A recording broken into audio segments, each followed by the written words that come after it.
The Majority Report with Sam Seder. The destiny of America is always safer in the hands of the people than in the conference rooms of any elite. Sam Seder. They are unanimous in their hate for me, and I welcome their hatred. We must guard against the acquisition of unwarranted influence, whether sought or unsought, by the military-industrial complex. The Majority Report with Sam Seder. If I get the feeling you've been cheated.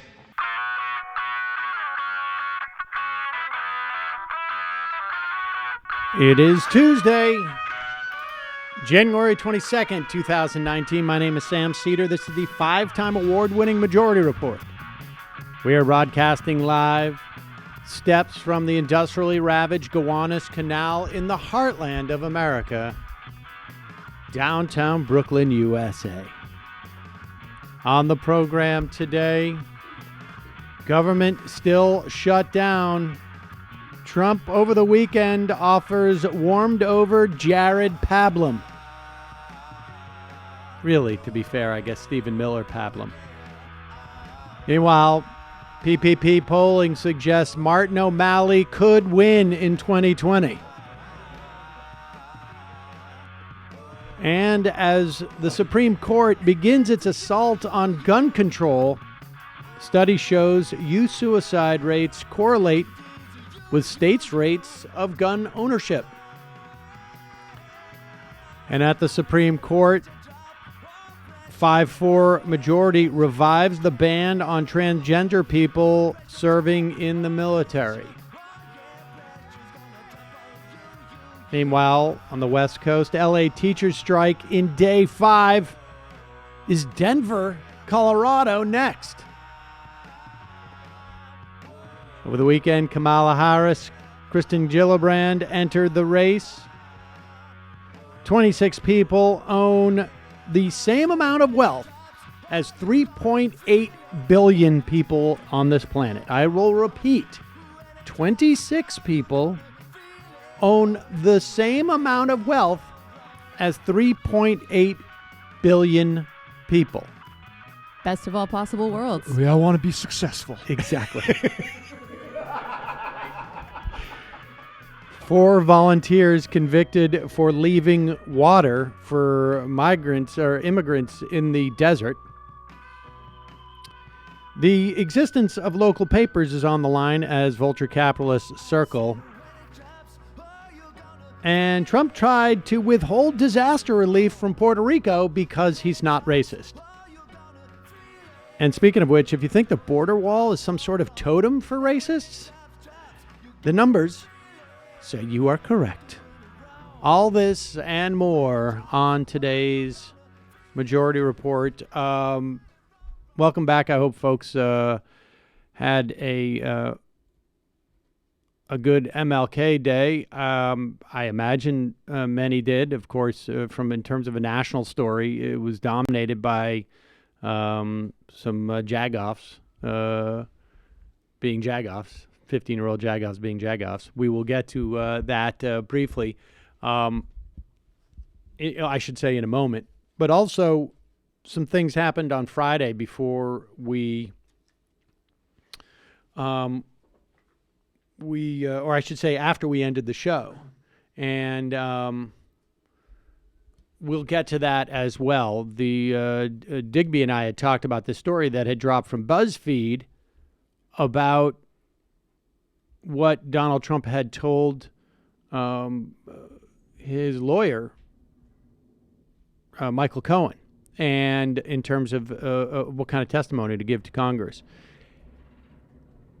There was a statement by Mueller. Well, we'll talk about that in a moment. We'll get to all that and more, folks. But welcome to the program. Thanks for joining us. As you know, we are a listener-supported program. You can engage in that activity of supporting this program by going to jointhemajorityreport.com.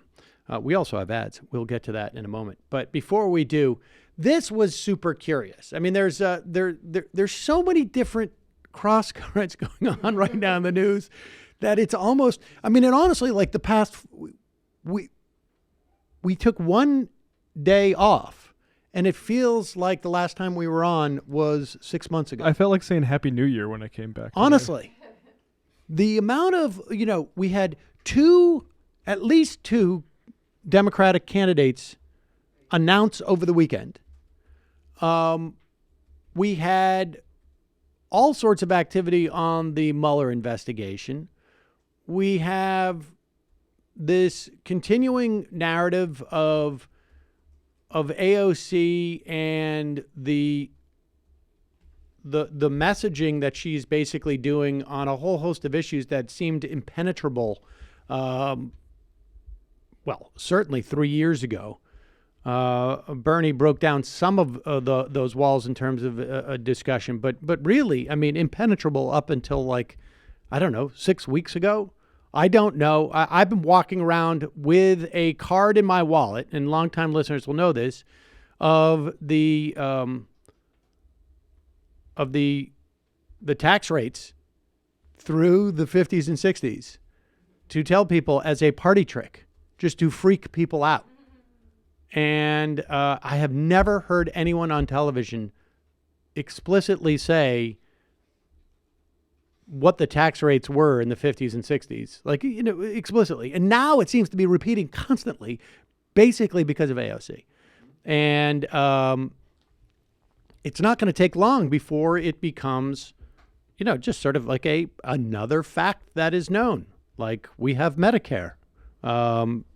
So it's incredible. And what's amazing, too, is to watch what the right try and react to this stuff. Because it's not just that they have a classic crappy retort to this. It's that it's making them fumble and bumble. So here is Tucker Carlson, who is, as we've talked about over the past couple of weeks, an enlightened critic of market capitalism, and or is trying to play one on television, and he invites on an FBI guy to talk about the Mueller investigation, but he can't help himself to just take a pause before we get there. And it's fascinating to see what follows. Both the FBI, the former FBI, and he is the former, he was high placed. This is not just an agent, right? Tucker identifies him. Yeah. He was a formerly assistant director. Assistant director. That's not, this is not like, the third guy in the Duluth office for 6 months. And so he has him on to that because, Tucker's trying to sort of thread this needle with his market capitalism critique, but also trying to sidestep, I guess, the burgeoning movement on the left that is founded on a capitalist market critique. And both he and the FBI guy step in it big time. In the meantime, Terry Turchi was Deputy Assistant Director of the Counterterrorism Division of the FBI, and he joins us tonight. Terry, we originally asked you to come on tonight to talk about border security, but before we do, I want to ask you your response to this back and forth between BuzzFeed and the special counsel's office. What's your take? Sure, Tucker. Well, I'm a skeptic because of being in law enforcement, but I think it's kind of pretty simple. When you take the election and you take the House and you now convert all the committees that you have to investigating various aspects. Pause it for 1 second. I'm not sure exactly. He says he's a skeptic. He's a skeptical of, I'm not sure exactly what here, but law enforcement guys, usually when they were skeptical, would just tend to believe the existence of an investigation was almost enough. I was waiting for a critique of COINTELPRO. Right. And you take the House and you now convert all the committees that you have to investigating various aspects of the President of the United States, then your lifeblood has to be to react to stories. So you're going to see more stories planted so that all these committees can have a lot of work to do. And I think this is just more of the same. And I think we can expect more of this because, quite honestly, the electorate in some places is putting more and more progressives and self-described socialists in positions. And ironically, years ago when I first got into the FBI, one of the missions of the FBI in its counterintelligence efforts was to try and keep these people out of government. Why? Because we would end up with massive dysfunction and massive disinformation and massive misinformation. Now, that's not supposedly what the mission of the FBI is. I hope I'm not breaking any news here. That was when they ran amok and they got out of their lane, we were told. But the idea that the former deputy assistant director of the FBI is now publicly admitting that one of their agendas was to keep progressives AOC's out of and office. social democrats out of office. I mean, this guy, I don't know how old he was when he, like how many years ago we're talking about, but this was in like 1952, right? Like he's talking about the 70s or the 80s. Or the 90s, where the FBI is supposed to be keeping progressives and socialists out. Now, first off, to say that the reason why you would do that is because there's too much incompetence while you are defending the Trump administration, that is actually ironic. The idea that the FBI tried to keep people out of that's just a coincidence, or it's a failure of their abilities to do so. So here's this guy, both claiming that somehow AOC has control over all of the Democrats in the party who are forcing these investigations. And it's called oversight, which apparently there needed to be more of the FBI during that time. And he's also saying that they bring about incompetence in government, which is a hoot. But here is where the civil libertarian Tucker Carlson, this is where he really pounces. One of the missions of the FBI in its counterintelligence efforts was to try and keep these people out of government. Why? Because we would end up with massive dysfunction and massive disinformation and massive misinformation. And it seems to me that's where we're at today. I'm glad I don't live in D.C. Yeah, that's right. I don't know how you start to separate this and make head or tails from it, but it's a mess. I mean, look, if you believe in socialism, if you've got some program you want to impose on the country, tell us what it is, explain us how you think it works, make the case for it. But these people are so stupid and so emotional, so overwrought, that they think that the key to running the country is an endless series of gotcha stories, criminalizing political disagreement. I mean, it's the least straightforward way to run a government, I would say. Okay. So, I guess it turns out that his civil libertarian radar was not triggered there. But it's quite clear that the so-called socialists in our government, to the extent that there are any, are explicitly laying out an agenda of what should be done. In fact, that's almost all that they get criticism for on the other parts of your channel, Tucker. And the idea that in some fashion, holding oversight hearings on a president whose entire campaign apparatus is rife with convictions and guilty pleas seems at best, but the spurious. So both these guys messed up just in talking about as soon as they start to bring it to this notion of actual politics. I mean, and I think in one instance, one guy has to reveal that the FBI was incredibly corrupt and is lamenting those days, and Tucker has to create a straw man that somehow this is about SJW triggered stuff. snowflakes. Exactly. Yeah, remember the other day when he sounded like Elizabeth Warren with his critique of free market capitalism? There were moments in that speech where he sounded like Elizabeth Warren, and then there were other moments where he sounded like just like every other he sounded like somebody who might have been named Wilhelm in a certain period of time. Indeed. Yeah, it makes you wonder what his real differences are with these folks. I think he needed to pivot quickly after there was an actual, even by Fox standards, you're not supposed to go on and show the script like that. So he needed to just pivot.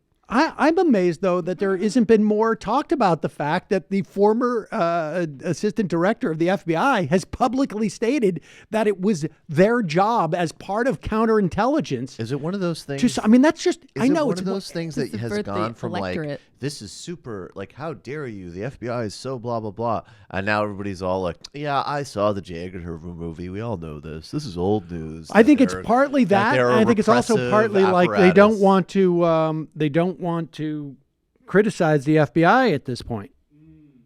Well, that's the danger of the whole hashtag woke intelligence apparatus. I mean, maybe this reminder came at a good time. Well, I don't know that anybody heard it, but do our part. It would be nice. Like they killed Fred Hampton. Like, it's insane that people aren't talking about that more. Rasta don't work for no CIA. Folks, inevitably we skimp on that full night of sleep. We skip a workout or brush our teeth with a tired old toothbrush. We're not perfect, but we can do better. That's right.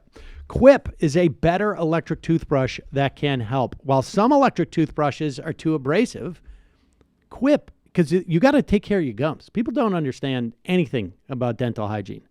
And everything I learned about 15 years too late.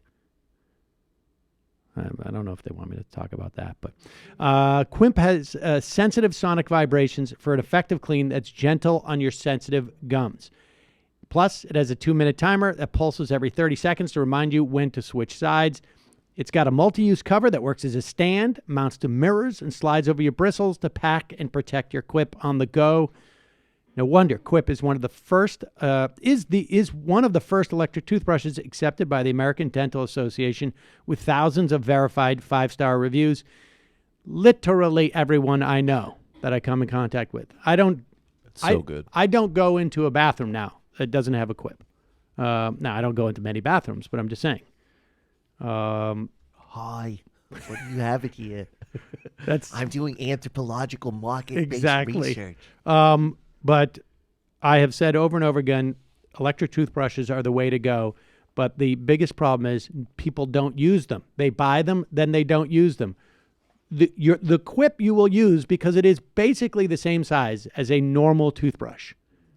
And they will send you every 3 months a new bristle head so you don't forget that you got to change it every 3 months. Because otherwise you're just brushing with... you might as well be brushing with a stick, and that's no good. Folks, trust me. You think it won't happen to you, but periodontal disease is not a joke. I'm there. Believe me, it is wretched. So brush your teeth well. The Quip helps you do it, and that's why I love Quip. With over 1 million happy, healthy mouths do too, Quip starts at just $25. And if you go to getquip.com/majority right now, you get your first refill pack. Toothpaste. I just got my first refill pack. I'm so excited. Even a battery. You get that for free. That's your first refill pack free at getquip.com/majority. GETQUIP.com/majority. Check it out. Folks, what if 2019 was all about slowing down and being mindful? Hell yeah. It is for me. No kidding, right? Nice. For me. Looks like it's going to be that way. I'm going to be taking Imagine how many goals you could accomplish. Exactly. That's why we're excited to partner with Calm, the #1 app to help you meditate, sleep, and relax. Hell yeah. Practices like meditation and prioritizing sleep can leave you feeling more rested, so you have the energy to go out and achieve your goals. If you go to calm.com/majority, you get 25% off a Calm premium subscription, which includes hundreds of hours of programs like guided meditations on issues like anxiety, stress, and focus, including a brand new meditation each day called the Daily Calm. Sleep stories. This is my favorite, which are bedtime stories for adults designed to help you relax before you doze off. Head to the lavender fields. I'm allergic to lavender, but you can't tell when you hear it. Did somebody of spray France lavender here? with Stephen Fry, or explore New Zealand with Jerome Flynn from Game of Thrones. You know who uses Calm in addition to me? Who? You'll never guess. My daughter. Very My good. 13-year-old daughter is using That's it. excellent. for guided meditations. That's helping her with school. We'll see. She just started, actually, 2 weeks ago.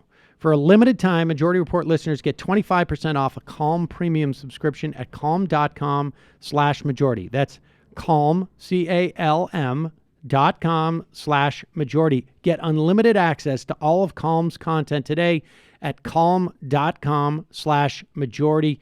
Give yourself the gift of Calm and start 2019 off right. Lastly, I'm sorry. Can we just take a slight detour in? Close your eyes, breathe deeply. You're in a soothing lavender field. Oh no! I'm in a lavender field. My eyes hurt. It's not. It's Let not me my go, eyes. Stephen It's Fry. not. It's not. I It's don't just- want to no. be in the lavender. Yeah, I sneeze. If I don't smell it, it's fine. Chew.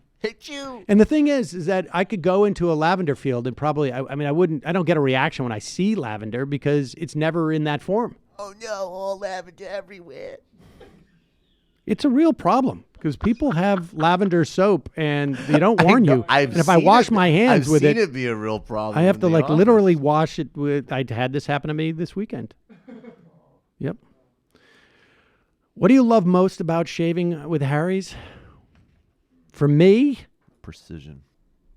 Well, I like the smaller blade head because I can deal with the asymmetry in my my nasal passages. But I get a good shave from it. I like the fact, frankly, that it is inexpensive, and it's shipped to my home.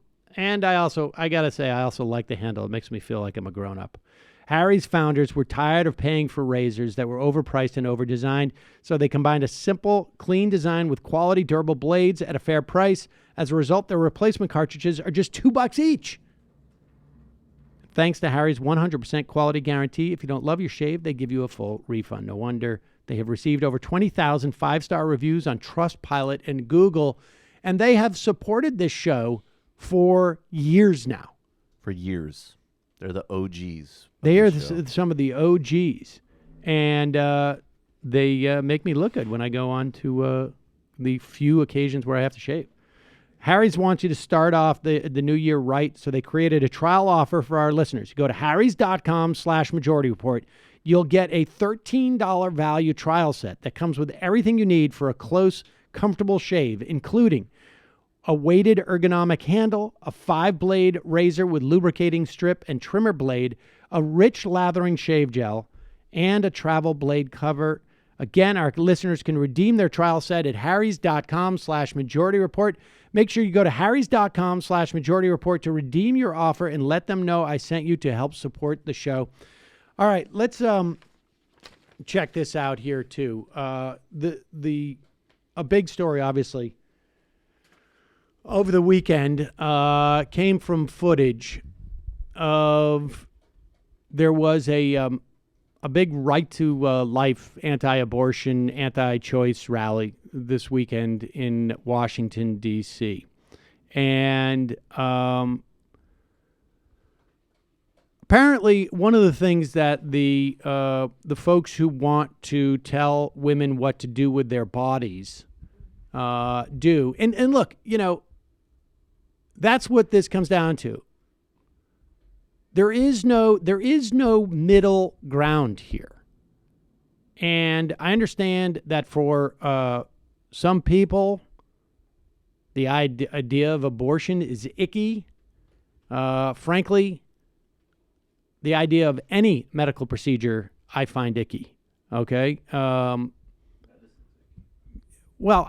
idea of anything that involves almost the human body, I think I find difficult. But aside from that, but the reality is this.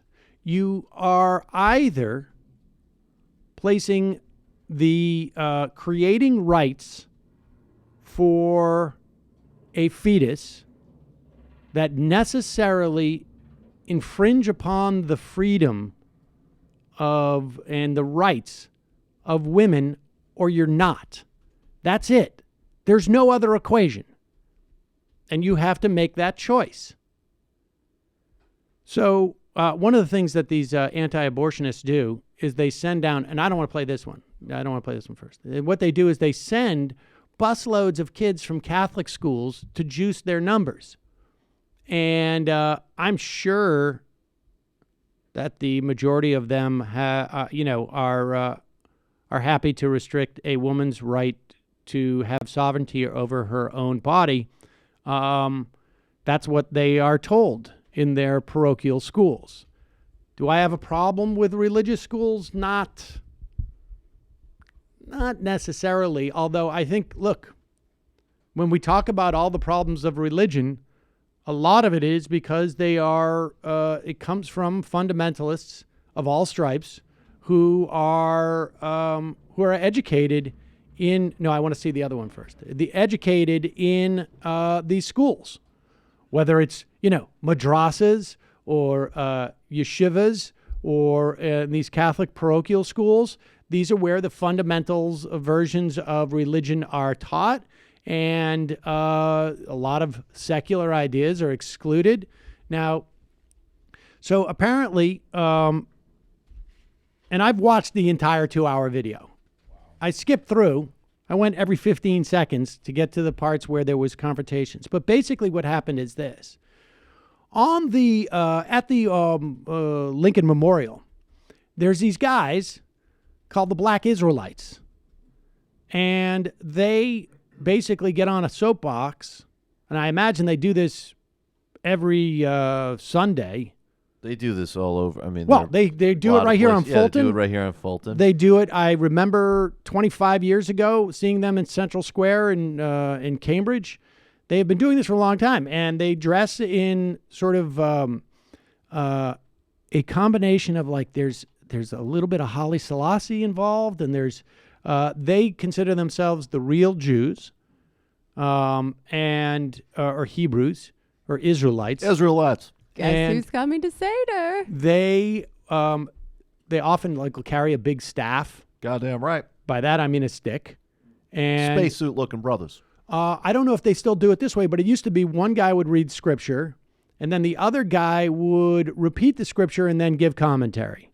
And it is the gist of what they have to say is that they are the true Israelites. White people are bad, and but they are largely harmless. Now, I imagine if you have never seen them before, you might be somewhat intimidated. There were 4 of these guys. I would also imagine, though, if you're with 100 other guys, even if they're younger, the intimidation is less so. So what happened is these Black Israelites were doing their thing for like an hour, because the video I saw was actually shot by one of them. They always used to shoot a videotape of themselves. And then these kids started to amass, and they started to trade barbs. And at one point, also at the Lincoln Memorial, were these indigenous Americans who were basically doing a ceremony, and they tried to intercede by walking in between. It was about 20 feet, 30 feet. The kids were on the steps, and the Black Israelites, and they tried to intercede by just simply going through and continuing to play their drums. And prior to this, the kids had already started to do like some of their, I would imagine, were their sports cheers at their sports games, which are all about them being hulkish. One guy took his shirt off and led all of them. I mean, it's a little bit scary to see, 100, because I think there's about 100 students there, right? At least all guys cheering in unison as if they're some type of paramilitary. We sure this isn't a Gillette ad? Yeah, no kidding. But so the native elders came through, started playing their drums, and the kids who apparently were not so brave and boisterous that they would get up in the face of the Black Israelites had no problem doing this with an elderly Vietnam War vet native. And here is clips. Now, the one that everybody's seen is the one with the guy who's got the smirk on his face staring at the but this is a little bit more telling about what went on there based upon my going through those 2 hours of video.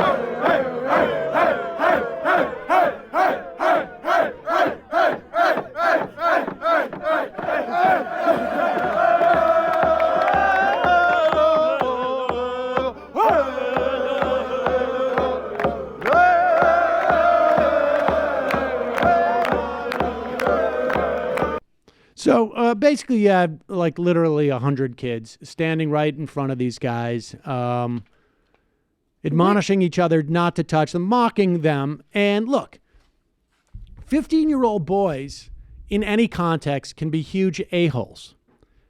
And what they're doing is despicable. I don't believe I've even heard an interpretation that they were somehow trying to join in and thought that they were involved in this, in what the elders were doing. It's despicable. But what's really despicable is that theoretically they have chaperones around there who are allowing this to happen. They have come from a culture where even their teachers at this school have no problem with them sitting there mocking this guy. No problem with it whatsoever. And that's the issue here. I've seen 15-year-old boys do all sorts of effed up things. But when you've got 100 of them there who are on a school trip, and this behavior, incidentally, was not confined to this moment. Here is apparently, this is before, somebody on Twitter, the Covington Catholic boys harassed my friends and I before the incident with Nathan Phillips even happened. I'm tired of reading things saying they were provoked by anyone else other than their own egos and incident. There's just about 20 seconds of video. It is 3 girls walking by and like a dozen of these guys yelling at them.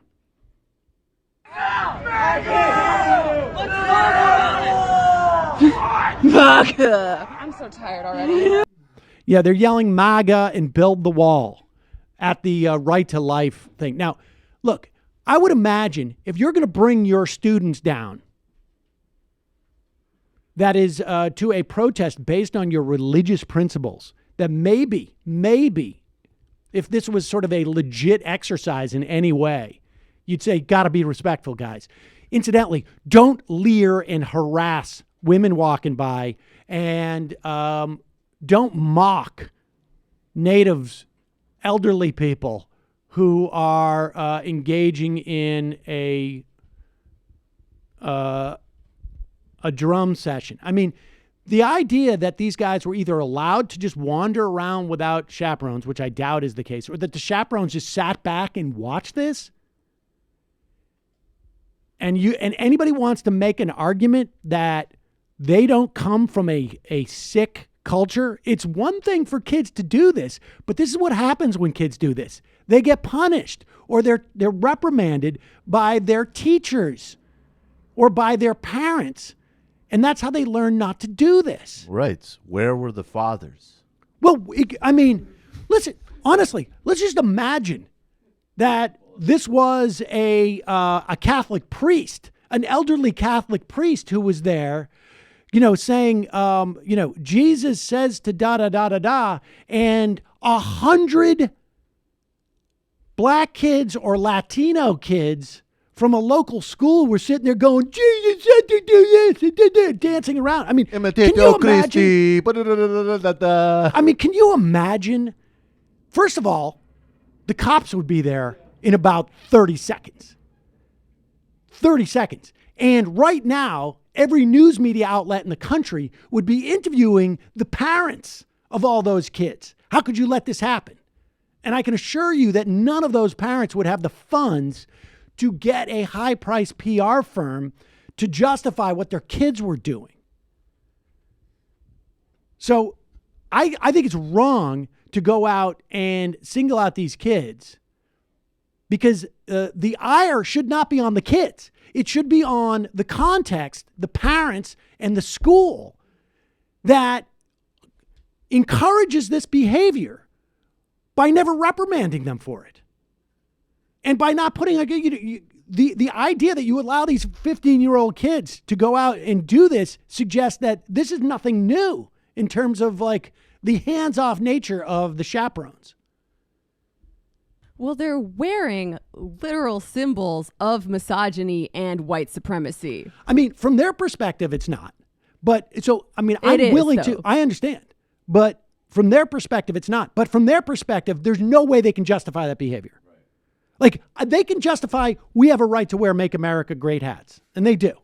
But there's no way they can justify the behavior, their actions. And I would suggest it's not a coincidence that they were wearing those things. And it certainly makes the argument, and it strengthens the argument that those things stand for racism and stand for misogyny. But from their perspective, they have no defense. They have no defense. It also implicates, the type of person maybe who right to lifers too. Definitely. Yeah, when you shout "build a wall" at a Native American, it really lays bare the real meaning of that phrase. I don't know that they yelled that to I haven't seen evidence of that. I saw evidence of them yelling it at those girls, those young women who were walking by, and I don't know if that means maybe they showed more restraint. Listen, I'm just saying in terms of the evidence of what I've seen. I've watched 2 hours of tape. And but what they were clearly doing is mocking these guys. They're doing tomahawk chop. And yeah, exactly. This is one where you don't need to add the extra. Like, we've got it. Right. The tomahawk chop is sufficient. I mean, it's just simply, it's appalling in this day and age that you don't have teachers out there. Like, there's no video of the teachers going, guys, get back over there.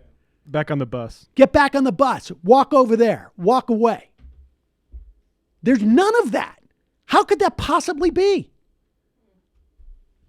How could that possibly be? And then you have to backfill that answer. Here is a clip of Phillips, Nathan Phillips, speaking about his experience there. It's conceivable, I guess. No, it's not conceivable after you hear the guy speak or you see the guy.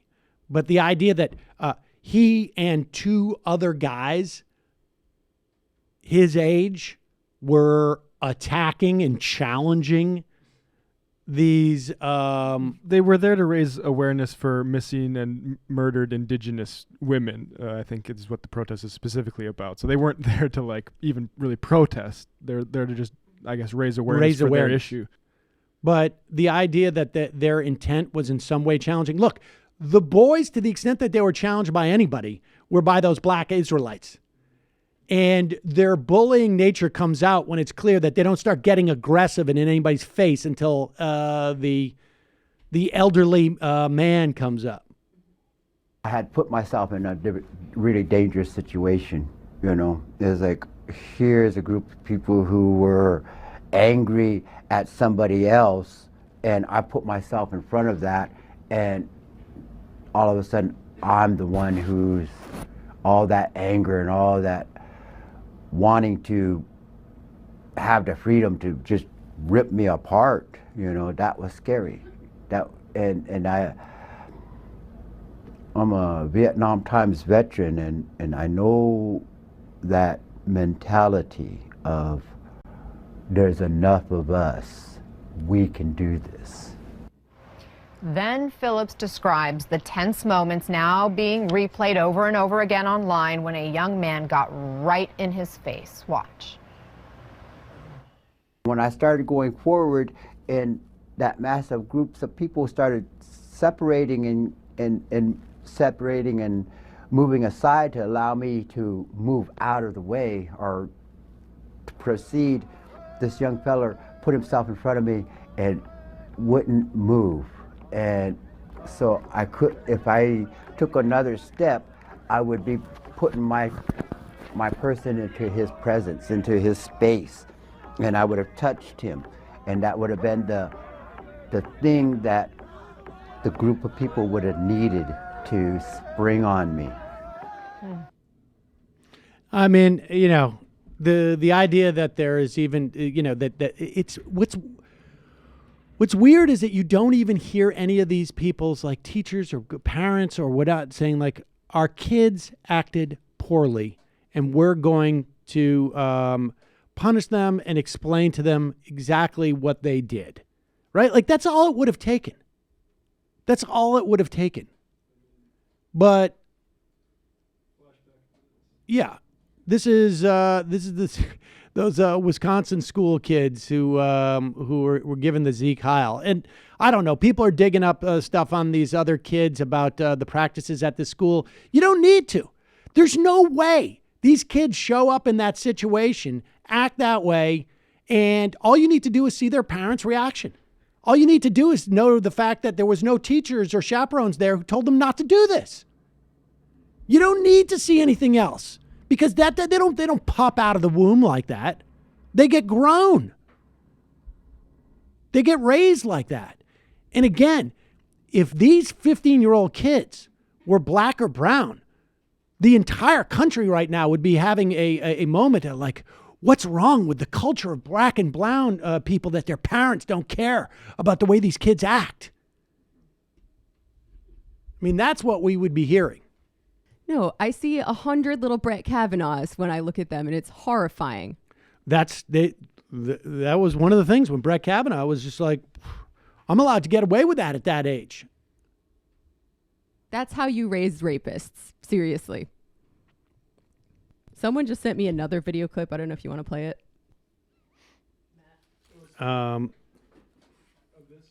Yeah.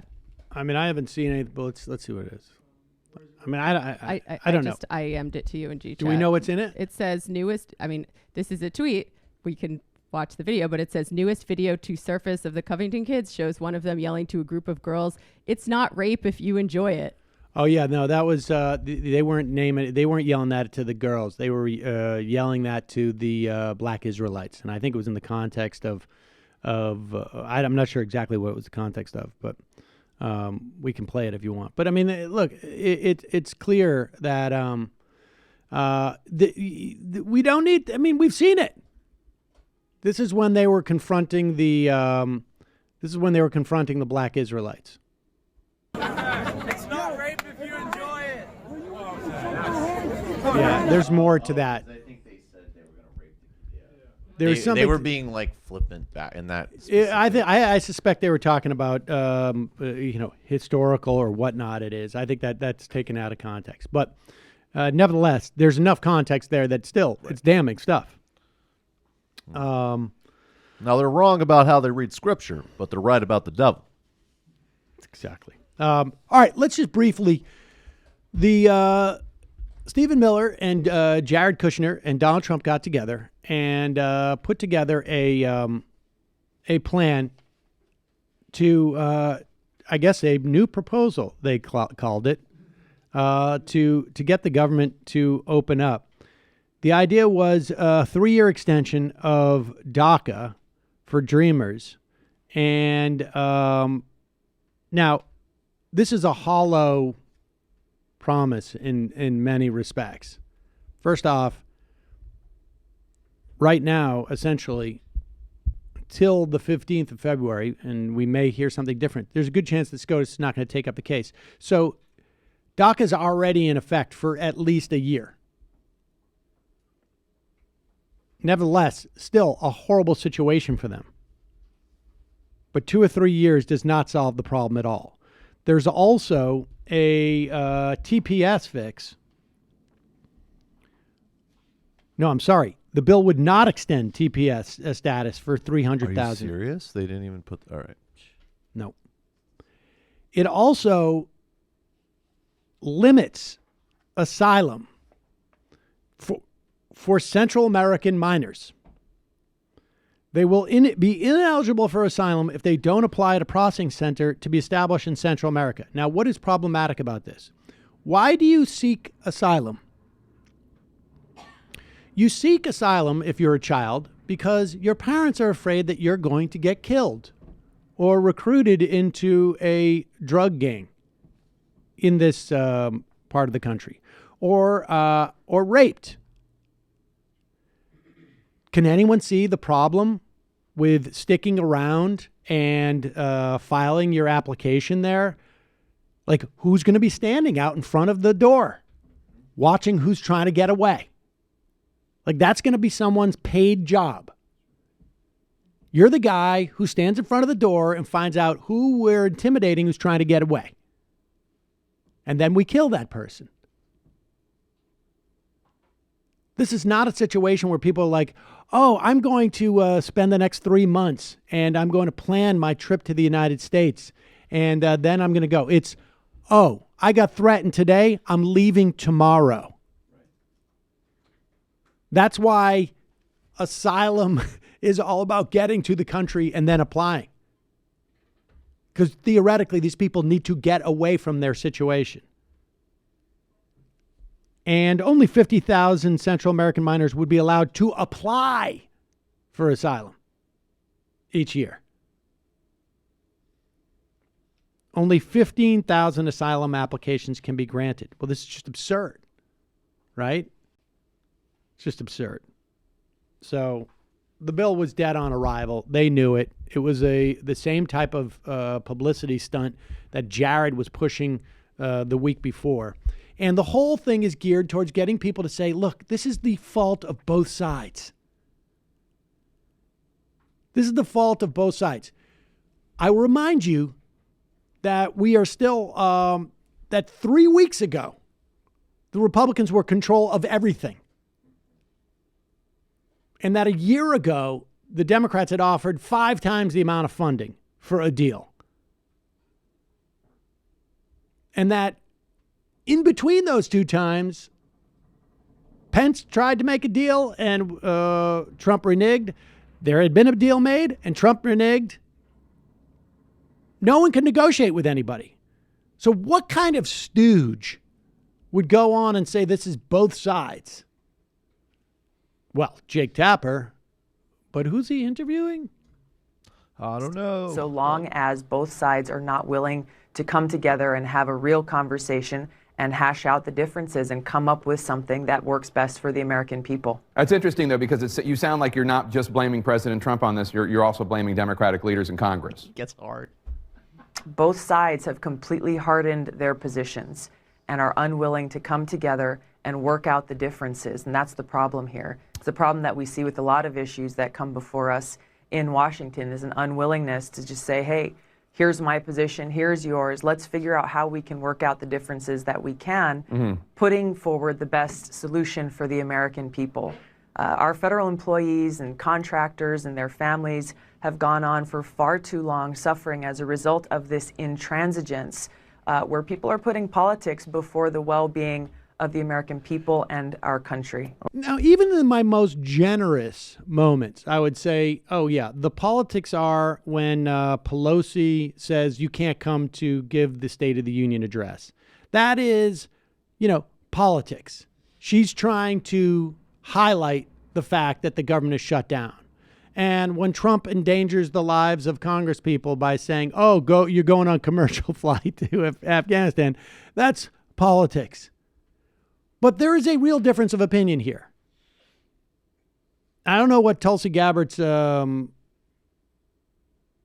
what she's offering, what she thinks the solution should be. But I would be curious to know what that is. Maybe it's a non-fucking sellout solution. Like slats? Yeah.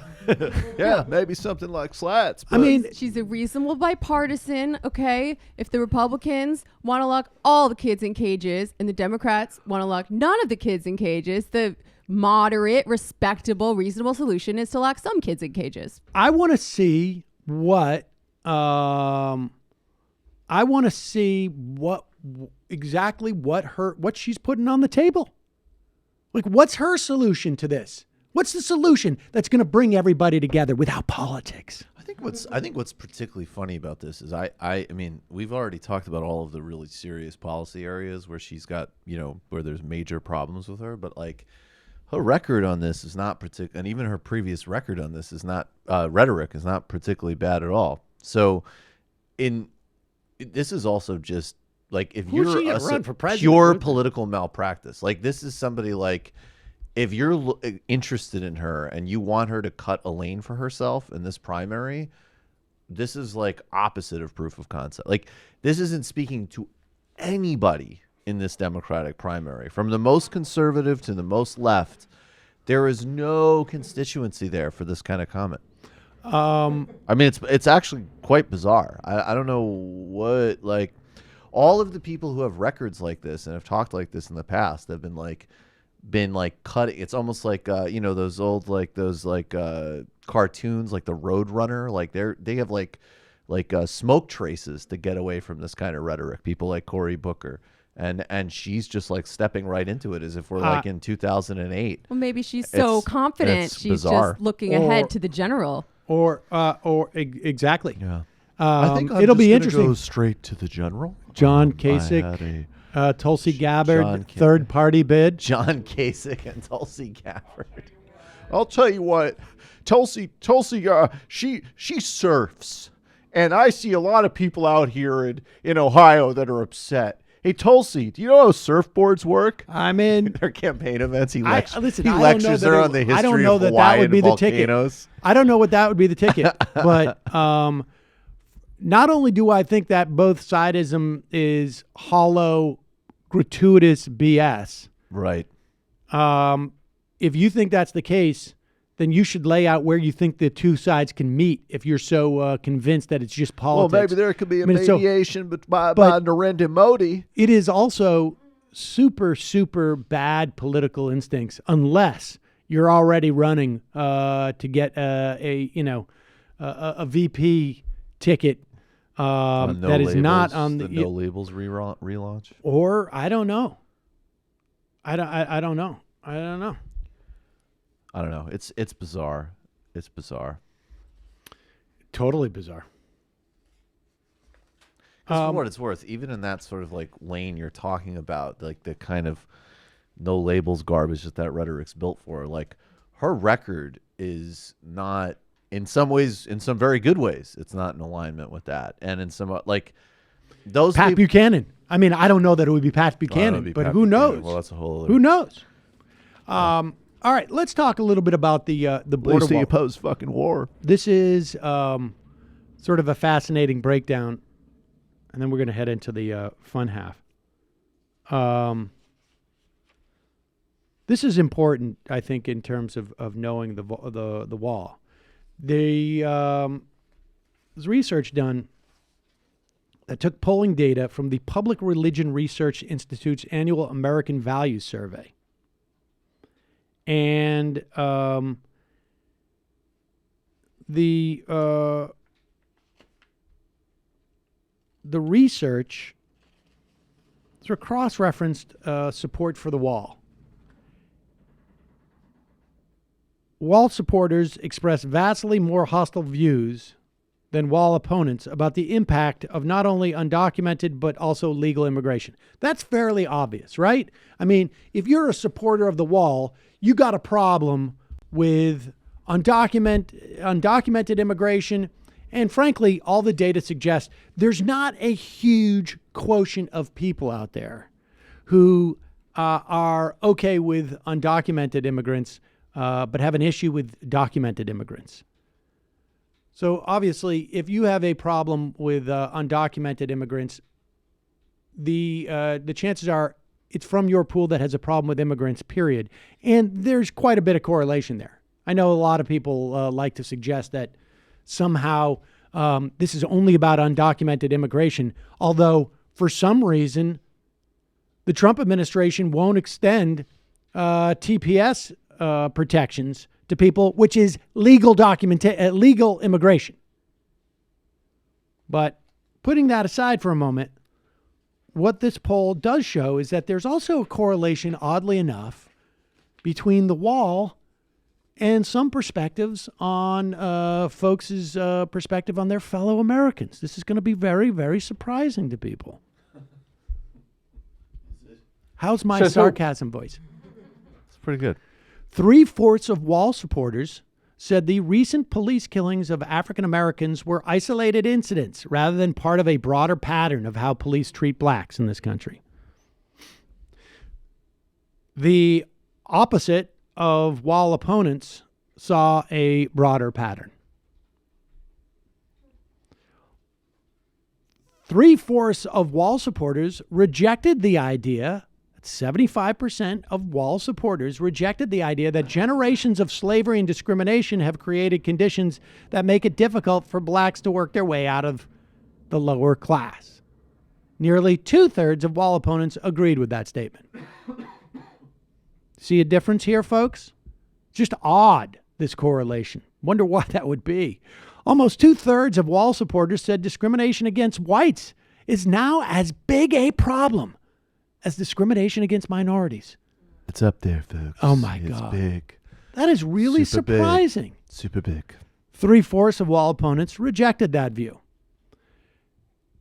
And in a nod to my theory that racists and misogynists do not see their racism and misogyny as distinct, but rather just like, hey, what? They're not like me.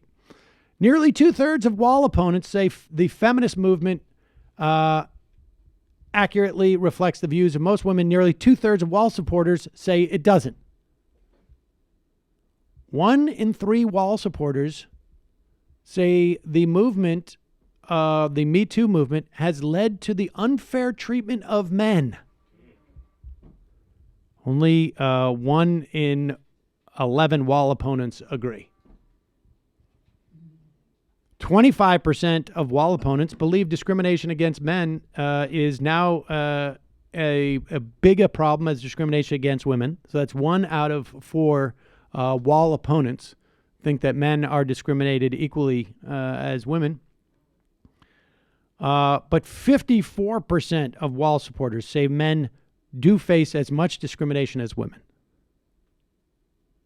That's pretty stunning. Like, how do you go through your life and experience that? How do 54%, how do over half of any cohort go through life thinking that men are as discriminated as women? Like, in what context? Like, there's fucking women's night at the bowling alley 3 nights a week, and we only get 2. Like, what? Like, honestly, like, where? It's crazy. I mean, but it's not crazy. Donald Trump has known exactly what he's doing, and he appeals to racists, probably because he's racist. I'm defenseless against that kind of female insanity. Yeah, there you go. That's part of the problem. There you go. All right, we're going to take a quick break in the fun half. One more study. This is worth talking about. Youth suicide rates are higher in states with high gun ownership rates. This is according to a team at a Boston University School of Public Health. Household gun ownership was the single biggest predictor of youth suicide rate in a state.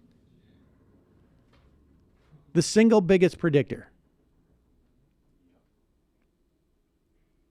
And I think the response that, I'm just trying to imagine the response that people on the right are giving to something like this. Well, that's just because guns are more effective.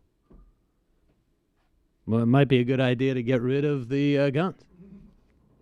It's weird because people kill people, guns don't kill people, yet this correlates.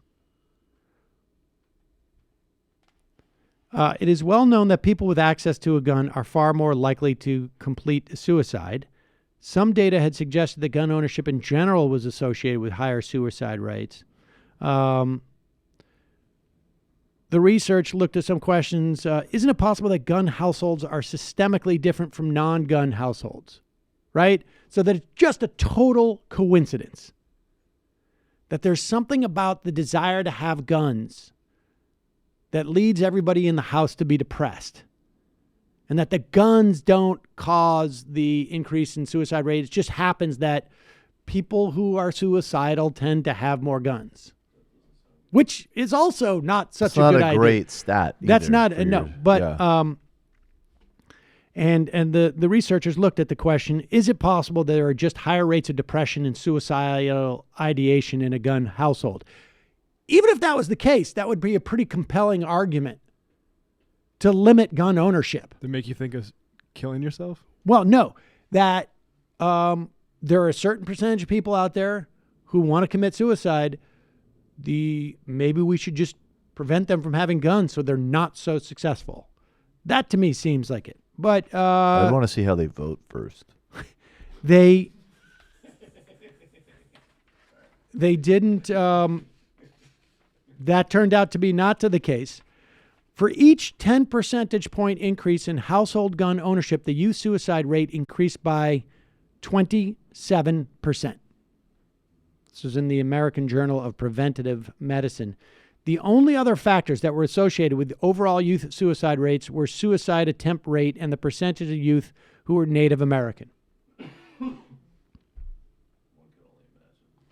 So, for example, in Alaska, the youth suicide rate is 15 or so suicides per 100,000 people. This is under the age of 19. And just about 60% of households have guns. In South Dakota, the suicide rate is 14.9 per 100,000. Again, just under 60% have homes had guns in 2004. In New York and New Jersey, suicide rate is 2.6 or so per 100,000. And you have rates of 20% households have guns. And in New Jersey, 11.4%. I mean, I suppose you could look at this and say, all right, well, let me look at what upstate New York is. Because that's maybe more like it is in a place like South Dakota on some level, right? Maybe it's just depressing to be in a place where it's so rural. And, but that's the fact. The availability of firearms is contributing to an increase in the actual number of suicides, not just leading youth to substitute other means of suicide for guns. So there you have it.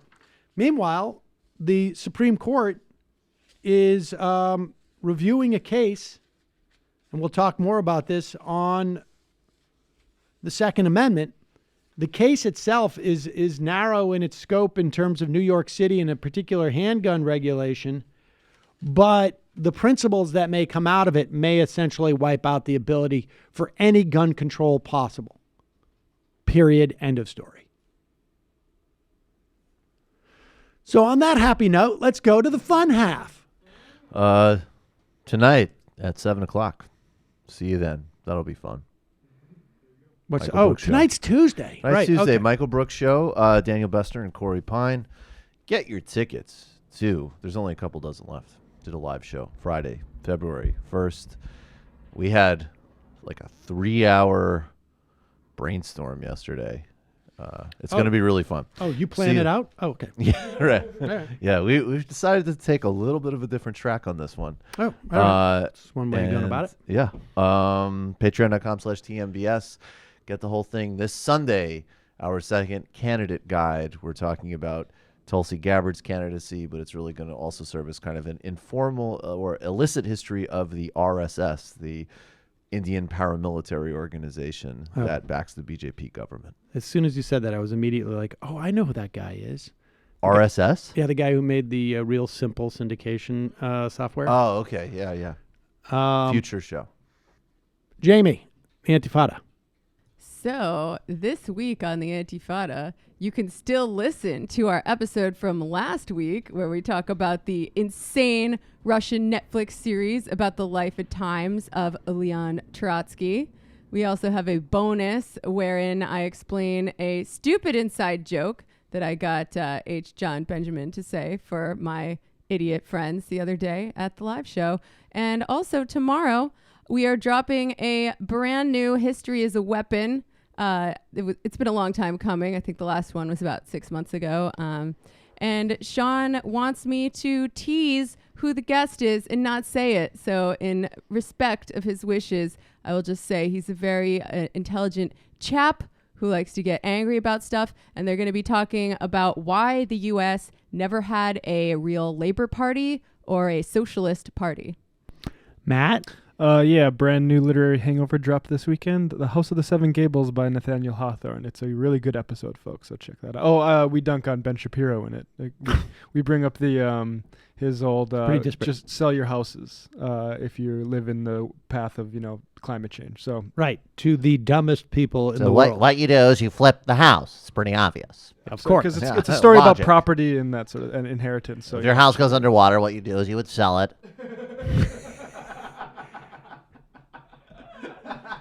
The level of stupidity of that comment is so stunning.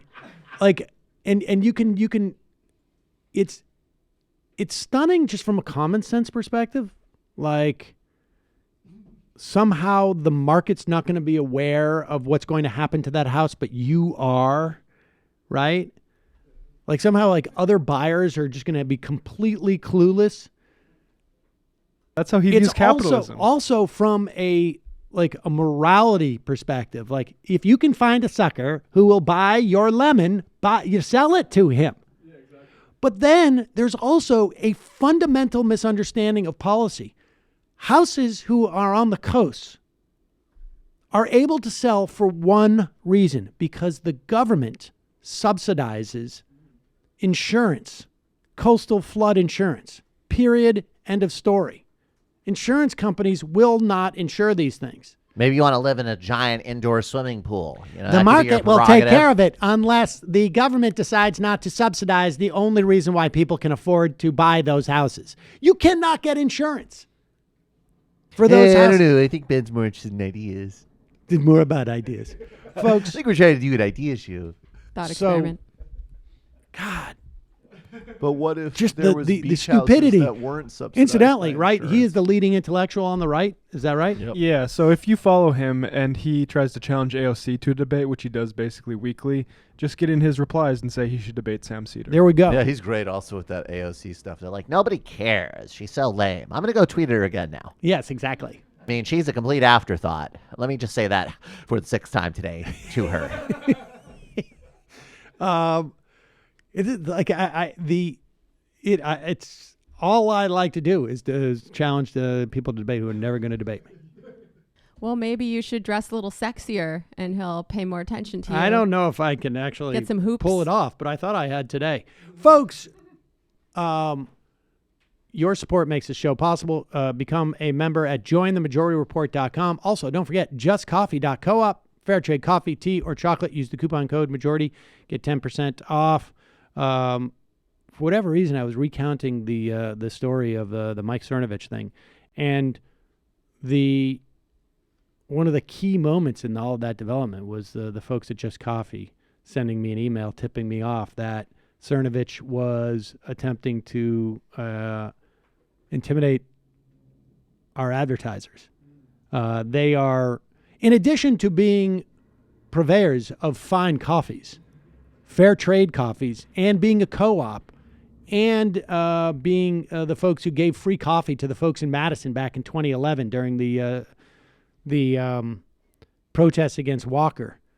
They're also just like genuinely strong movement partners and great people. So justcoffee.coop, fair trade coffee, tea, or chocolate. Use the coupon code majority, get 10% off. See you in the fun half. You are in for it. All right, folks, 646-257-3920. See you in the fun half. Are you ready?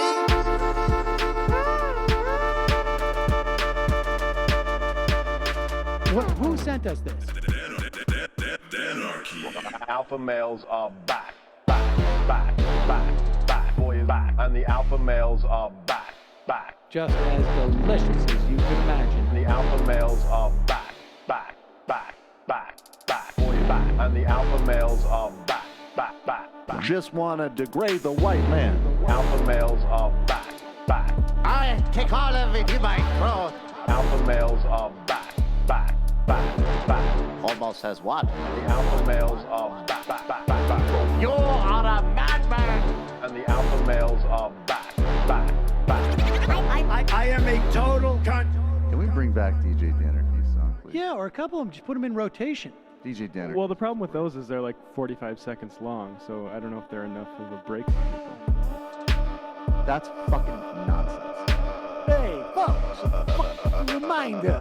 I do not have Parkinson's. And the alpha males are psych. Fuck them. Almost has what? Almost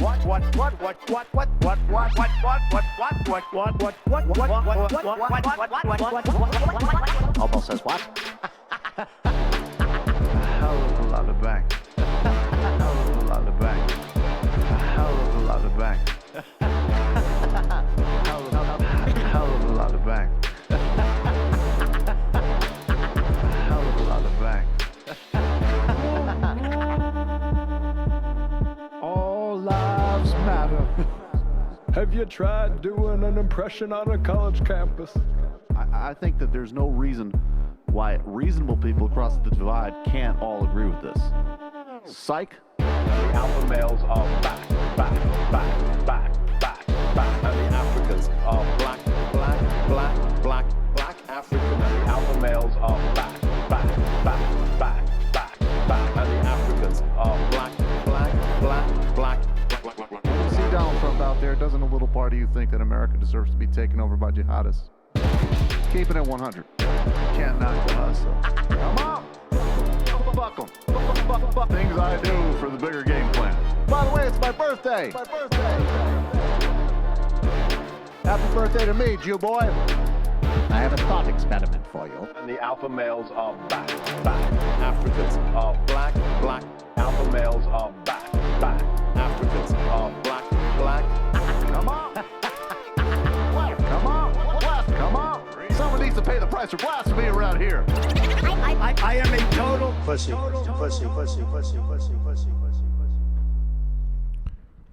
All right, we are back. It is the fun half, ladies and gentlemen. You can IM us via the app at majorityapp.com if you don't have it. We're still working on that web-based version of that.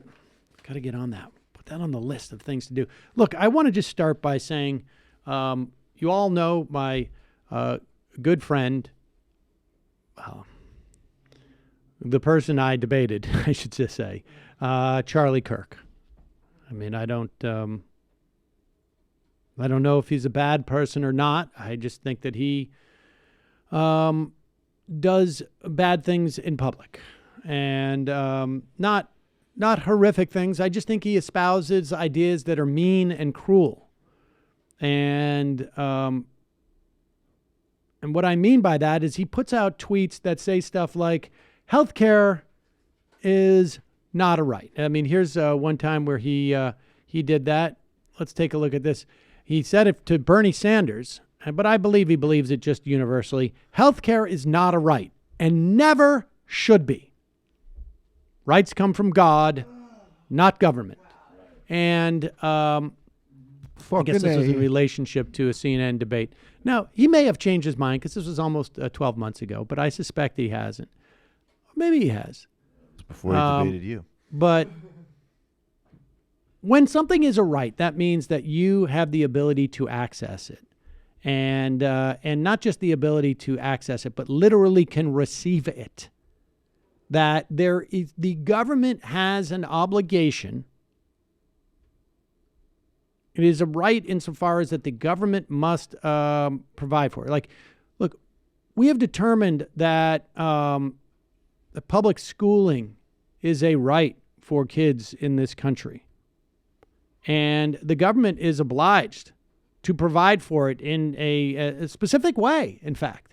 You can't just throw up a building and say it's a school. There have to be certain standards.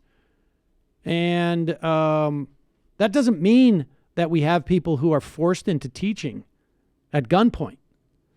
And that doesn't mean that teachers who decide like, I've gotten my teaching degree, but I'm going to do something else. They can't be, you can't barge into their homes and say, sorry, that job as a real estate broker you want to get? No, you must go back to teaching. That doesn't happen. Now, I don't know if we had a system that recognized healthcare as a right. Well, we should say this. Let's start with this. Unfortunately for Charlie Kirk the other day, apparently I think he might have been working out. I'm not sure exactly what, but his buddy, Kyle Kashuv, who I guess is also at the Turning Points USA, tweeted last night, I'm with buddy Charlie Kirk in Los Angeles, who was rushed to the hospital for a potential blood clot. He threw out his back, can't stand, and the hospital said there is no beds available and suggested he lay on a bench outside. Cedar Sinai Hospital, disgrace. Now, look, I don't know if, and first of all, this should not happen to anybody. This should not happen to anybody. I don't know if we had a system in this country that perceived healthcare as a right. If we would have a situation where a hospital either A, is so overwhelmed because people can't get proper care from their primary care doctors that they rely on the emergency room, and it takes up all the beds. Or B, if emergency rooms would be, you'd have to equip them in such a way that despite your profits, had room for everybody who needs it. But I suspect it would certainly go in that direction. And the question is like, why is this a disgrace? Why is it a disgrace? It's a disgrace because people who are ill deserve to have health care immediately. They don't deserve to be rejected for any reason. Now, this is just a pure physics reason, right? You have 10 beds. There are 11 people.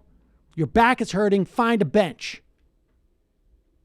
And that's wrong. It's a disgrace. But can you imagine if it was, we have 10 beds, we have 9 people, but you can't come in because you don't have insurance. Or you can come in, but this is going to bankrupt you and your family.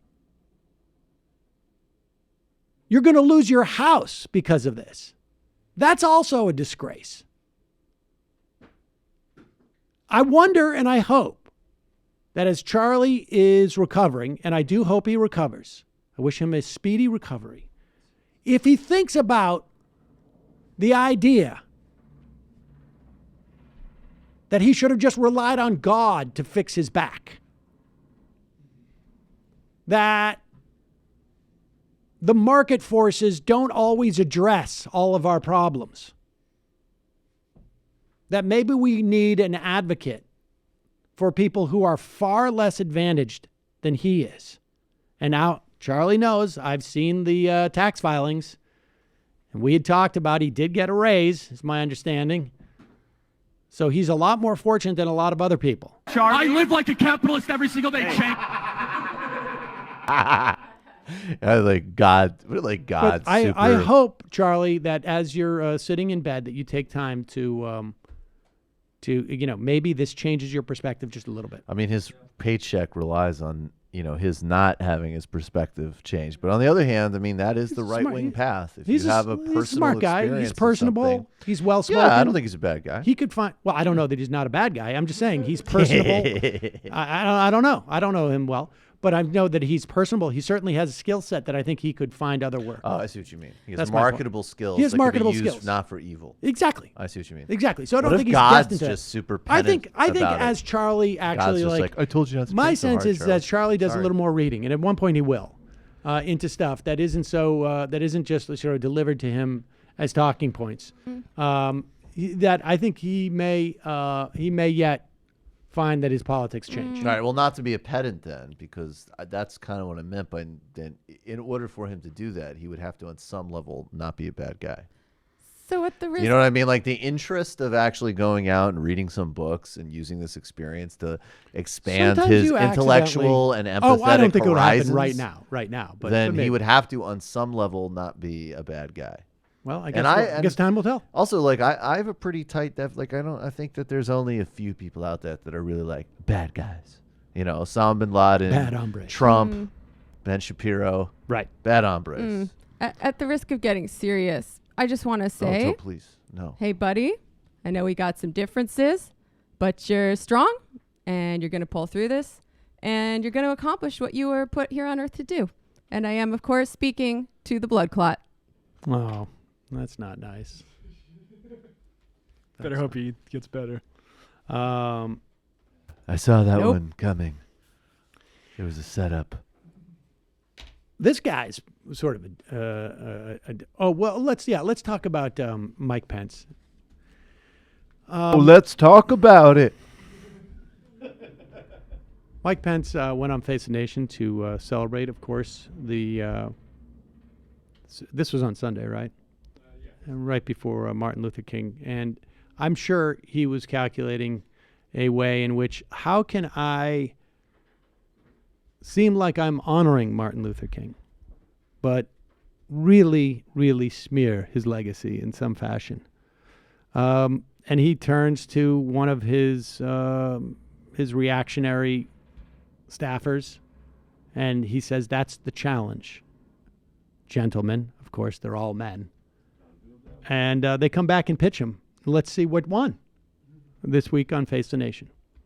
I think what the American people saw the president do yesterday was say, I want to set the table for us resolving this issue in a way that achieves his objectives to secure the border, end the humanitarian and security crisis, end the government shutdown, but also to bring together the Democrats' priorities to accomplish that. That's what the American people expect us to do. And honestly, the hearts and minds of the American people today are thinking a lot about it being the weekend where we remember the life and work of the Reverend Dr. Martin Luther King Jr. One of my favorite quotes from Dr. King was, "Now is the time to make real the promises of democracy." You think of how he changed America. He inspired us to change through the legislative process to become a more perfect union. That's exactly what President Trump is calling on the Congress to do. Come to the table in a spirit of good faith.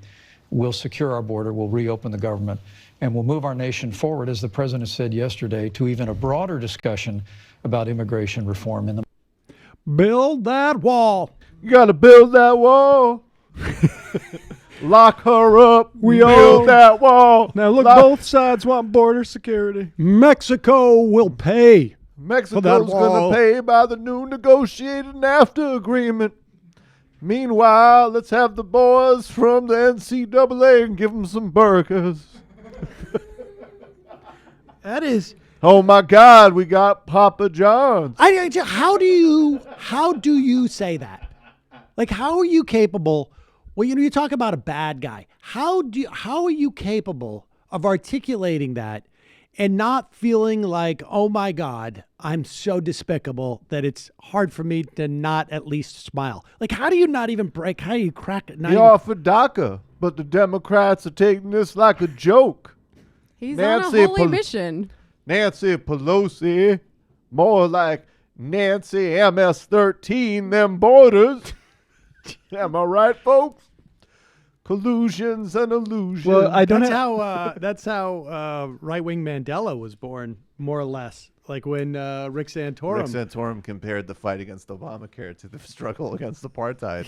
And that was one of the first times where it was like the only proper answer to this is exactly, Rick. Same fucking thing. Well, remember when Ricky Rubio kept saying about Jeb Bush, he knows exactly what he's doing? Right. I think, like Pence, when he said Trump offered Pelosi candy, right? Like that to me is, he knows exactly how we're going to take that too, as like he knows he's insulting our intelligence. Oh, yeah. Well, but he's trying to make it like that's what he saw that Bush was doing that with. No, he said Obama knows exactly what he's doing. No, Rubio. I thought Rubio he said would always Jeb say Bush. that about Obama.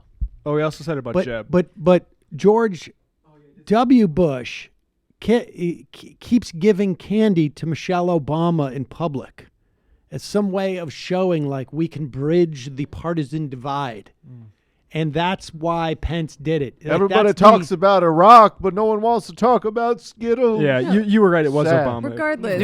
He knows exactly what he's doing. He knows Yeah, exactly he what he's doing. wants to trigger the libs by using a symbol of civil rights as well as socialism against everything that he stood for. But it's not just, I don't think it's just wall. like, I think there are a whole host of people out there who are like the Beltway establishment centrist press that actually use this stuff as like it builds the scaffolding for the for arguments like Tulsi Gabbard's, like, it's both sides type of thing. Jake Tapper's, these Catholic boys, they problem were harassed. Jake, is that we aren't sitting down in a room and hashing it out with candy.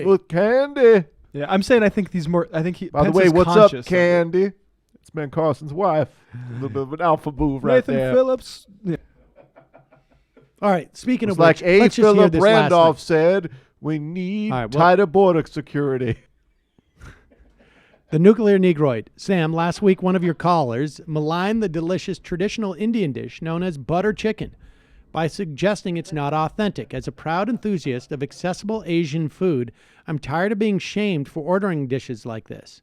General Tso's chicken and beef teriyaki. Please don't platform sweet meat hate on your program. Thank you.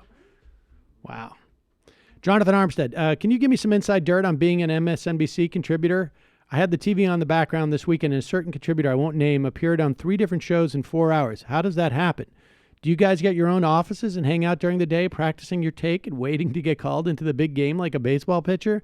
Or did this particular person just have their own mic on them in case that happened like Dr. Joyce Brothers in that one episode of The Simpsons? Okay, so I am not paid like a typical contributor at MSNBC. I am not on retainer for them. I did not want to be on retainer for them because I don't want to have to do stuff like that.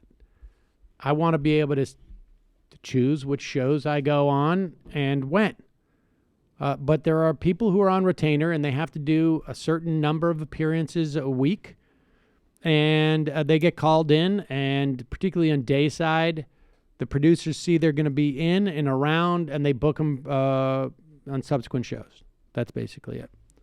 To my understanding is there is no commissary there that people hang out at, if that's the question. Donald Trump's gone too far. Yeah, I'll see you in the 8 block as well. I support the strong military tax cut agenda, but he definitely shouldn't have called that kid a retard. I'll see you 5 times tomorrow, MSNBC. Brother from Brooklyn. God, that's Mandela becomes Rook, and MLK becomes like Bill Kristol. Right. Tulsi reminds me of Rand and Ron Paul, people on both sides of the aisle, like some of their positions. However, they aren't taken seriously as a presidential material when it comes to voting. The Disco Stew. Hate watching Fox News last night, and who do I see on Laura Ingraham? None other than Glenn Greenwald. There to run interference for the Cov Cath boys. Weird how he keeps ending up agreeing with most. I saw that clip, and I don't think that's a fair assessment of what he did. I think, look, there was a lot of people who had takes based upon a short clip. And it's very easy to look at like the heading on a tweet and 4 seconds of video. And there should not be, in my estimation, there should be, particularly if you're a media person. I mean, look, social media, that happens. But if you're a media person, you have a responsibility, in my mind, to at least either not open your mouth or go do just a little bit of due diligence. I had plenty of stuff to do. I wanted to comment. I knew I'd have to comment on this today. And so I looked through a 2-hour video. People need to do a little bit of work on this stuff because the situation was a little bit more nuanced It didn't make it any less racist. It was just a little bit more nuanced. And so you need to project that, it seems to me. Plus, I also think it's inappropriate to go after 15-year-old boys. Which was his point. And I mean, look, I think he's trying to critique a reaction economy online, which I agree with him on. But he also goes on to say very quickly in that piece, like, what they did was horrible. Right. He doesn't, I mean, that's the trouble. It's like, I know we like keep going through this cycle with Greenwald, and I'm remain being a Greenwald defender, but and even though there are things that he just says straight up that I 100% disagree with, but the trouble is that, people summarize his appearances in ways, even the Gabbard thing, which I had problems with, but I finally watched it and it was like, he did actually acknowledge that that there were a lot of valid critiques of her, and he talked about the Hindu far right. So, I don't know. I think people are going to need, people want Glenn Greenwald to be Michael Tracy, and he's not. Like, Michael Tracy kind of does what people say Glenn Greenwald does, like we were saying all the time. And we don't defend Michael Tracy. The Swede. Now I'm confused. According to Glenn Beck, those Catholic kids are the MLK of our time. Nate from KC. Bernie for president because primaries are in negotiation. We need more concessions from centrist candidates besides the tacit support of Medicare for all when it doesn't matter as much. Cola Dict. You should invite Kyle Kalinske for a casual Friday joint show next week. His birthday is the day before. I should have Kyle on a Friday. I don't know about for his birthday, but... Sean, screw it, Sam. Terry Crews, Laura Ingraham, 2020. Let's just get this idiocy over with finally. John Doe, Sam, did you see idiots like Ben Shapiro are defending the Catholic schoolboys? That does not surprise me. Kentucky Fried Comrade, hey, MR Crew, want to give a shout out and honor our old friend John McCain's brain tumor. Your memory lives on in Charlie Kirk's blood clot. Solidarity. Hell yeah. Rationalizers not rational. In regard to the corporate media perpetuating the both sides myth and seeking to find a reasonable Republican, it is my belief their job is to essentially serve the duopoly. False equivocation, it's not the word you want to use, but in feigning naivete as with Paul Ryan are media pundit methods to maintain the two-party trap. Given the evidence and how profit aligns those interests, it's the own logical conclusion.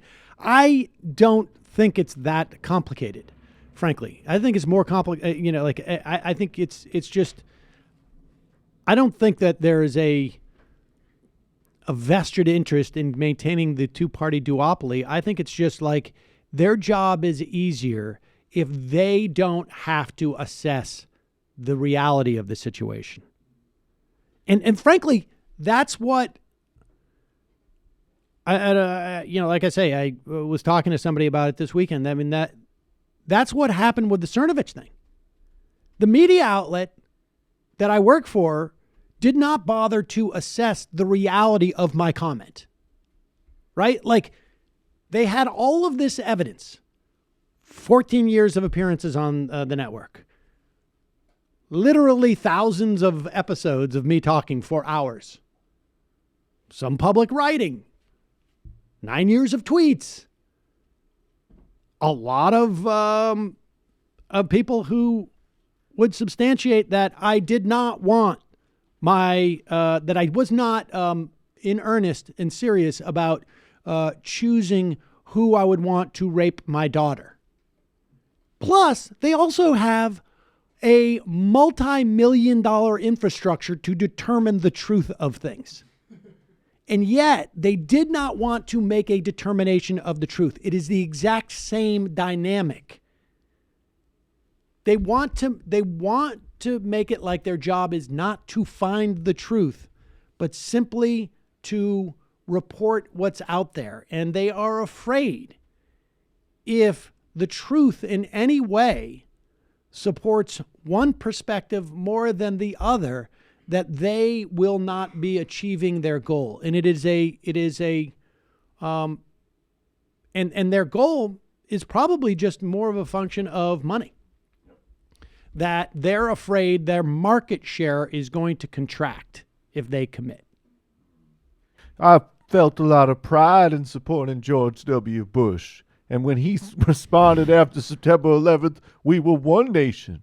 Now, I appreciate that Donald Trump has recognized Jerusalem as the undivided capital of Israel. However, his language can at times be divisive. Thanks for having me on, Ari. See you tomorrow morning on Marlon Joe. JB. Retweet Rick Wilson. Can you repeat the source of the wall supporters? I think it was a, what was that? Where did I have that? Yes, I can. But you have to bear with me. Let's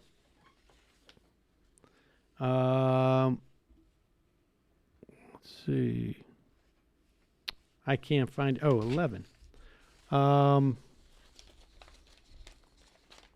We'll find it. Yeah, while you're looking for that, Steven Crowder put out a new tweet about his change the mind thing. So if you want to flood the replies on that one as well. Here it is. Hold on. We will tell you. The report is from CNN did a write-up of it. Ron Brownstein did.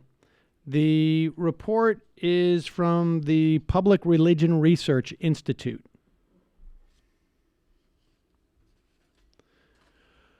Steven Crowder.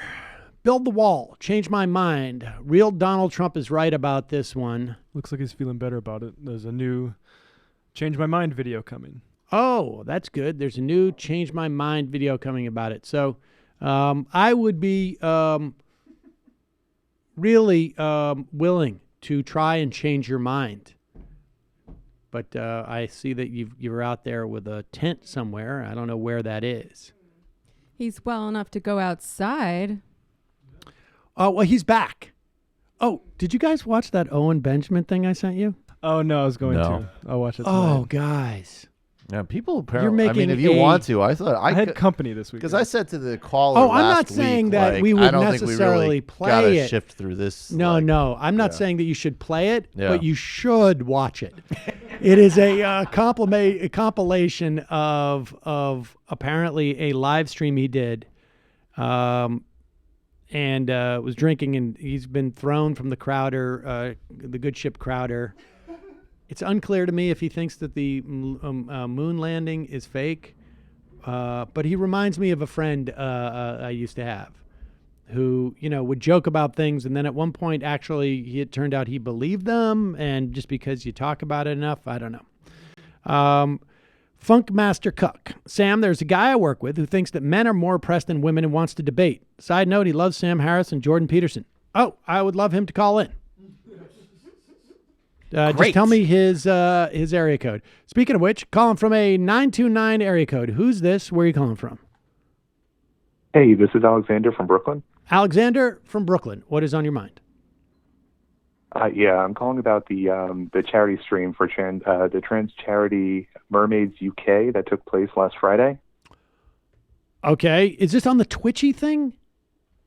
Yeah, Twitch and Twitch Prime, if you have it, subscribe to H Bomber Guy. He's a British streamer and YouTuber. He has a lot of really good videos. Yeah, I'm actually just looking at his tweet. Somebody had tweeted that to me, and I couldn't. I just saw it just as before the show started. I guess H Bomber Guy and I think also ContraPoints were doing something to raise money, and then AOC jumped on. Did AOC jump on the stream? Is that true? Yeah, a bunch of people. AOC also. Oh, great. Popped on for like 15 minutes, but yeah, I'm actually calling about. I really want to get ahead of the backlash against this charity stream. So for context, what happened in 2018, the British National Lottery gave and then took back $500,000 of funding for this organization that helps trans youth and like gender nonconforming individuals like just not kill themselves in a very heteronormative society like the UK. And yeah, it was all perpetrated by like a few comedians, like Graham Linehan. There was like some other guy, like Robert Webb, criticizing the organization, saying it's throwing around the word ideology a lot. I don't think they know what that word means. And yeah, they just kept pushing on that button until that 500K just disappeared. And so H Bomber Guy comes in, gives a charity stream, winds up raising not 500, but he raises $350,000 of just private donations. I think the largest donation was $5K. So there was a lot of people pitching in. Wow. Cool. Yeah, I'm sorry. The thing I want to get ahead of is the backlash is starting to sound, and this is before even there was any backlash, a lot like Acorn, where I do feel like there are going to be a lot of right-wing attacks to try and get just that organization put under. I was looking through, and they published a Forbes, who I go to for all my transgender-related articles, of course. They published an article on some turf pseudoscientific hokum and the experimentation on children's bodies, just attacking the organization, putting out a lot of misinformation about them. And I feel like this is going to swell now that this is a British organization, right? Okay. Yes. Yeah, it's just, I mean, this whole article just reeks of just like opinion and like just poorly thought out arguments. I mean, they reference like some people that the organization itself, Mermaids UK, was tied to, that they are not responsible for their actions. I mean, there was this one court case that I read through that they seem to be like blaming mermaids totally on. And like, I mean, going through, mermaids was mentioned once in the proceedings. It was about a mother who ostensibly forced their child to identify as a girl. But I mean, like, it's just these ancillary things that aren't the fault of mermaids that they are pinning on the organization that I feel like is going to snowball into this another just right-wing hit job and destroying another like useful charity. Yeah, I don't have a sense of like I don't have a sense of who in UK politics is that force.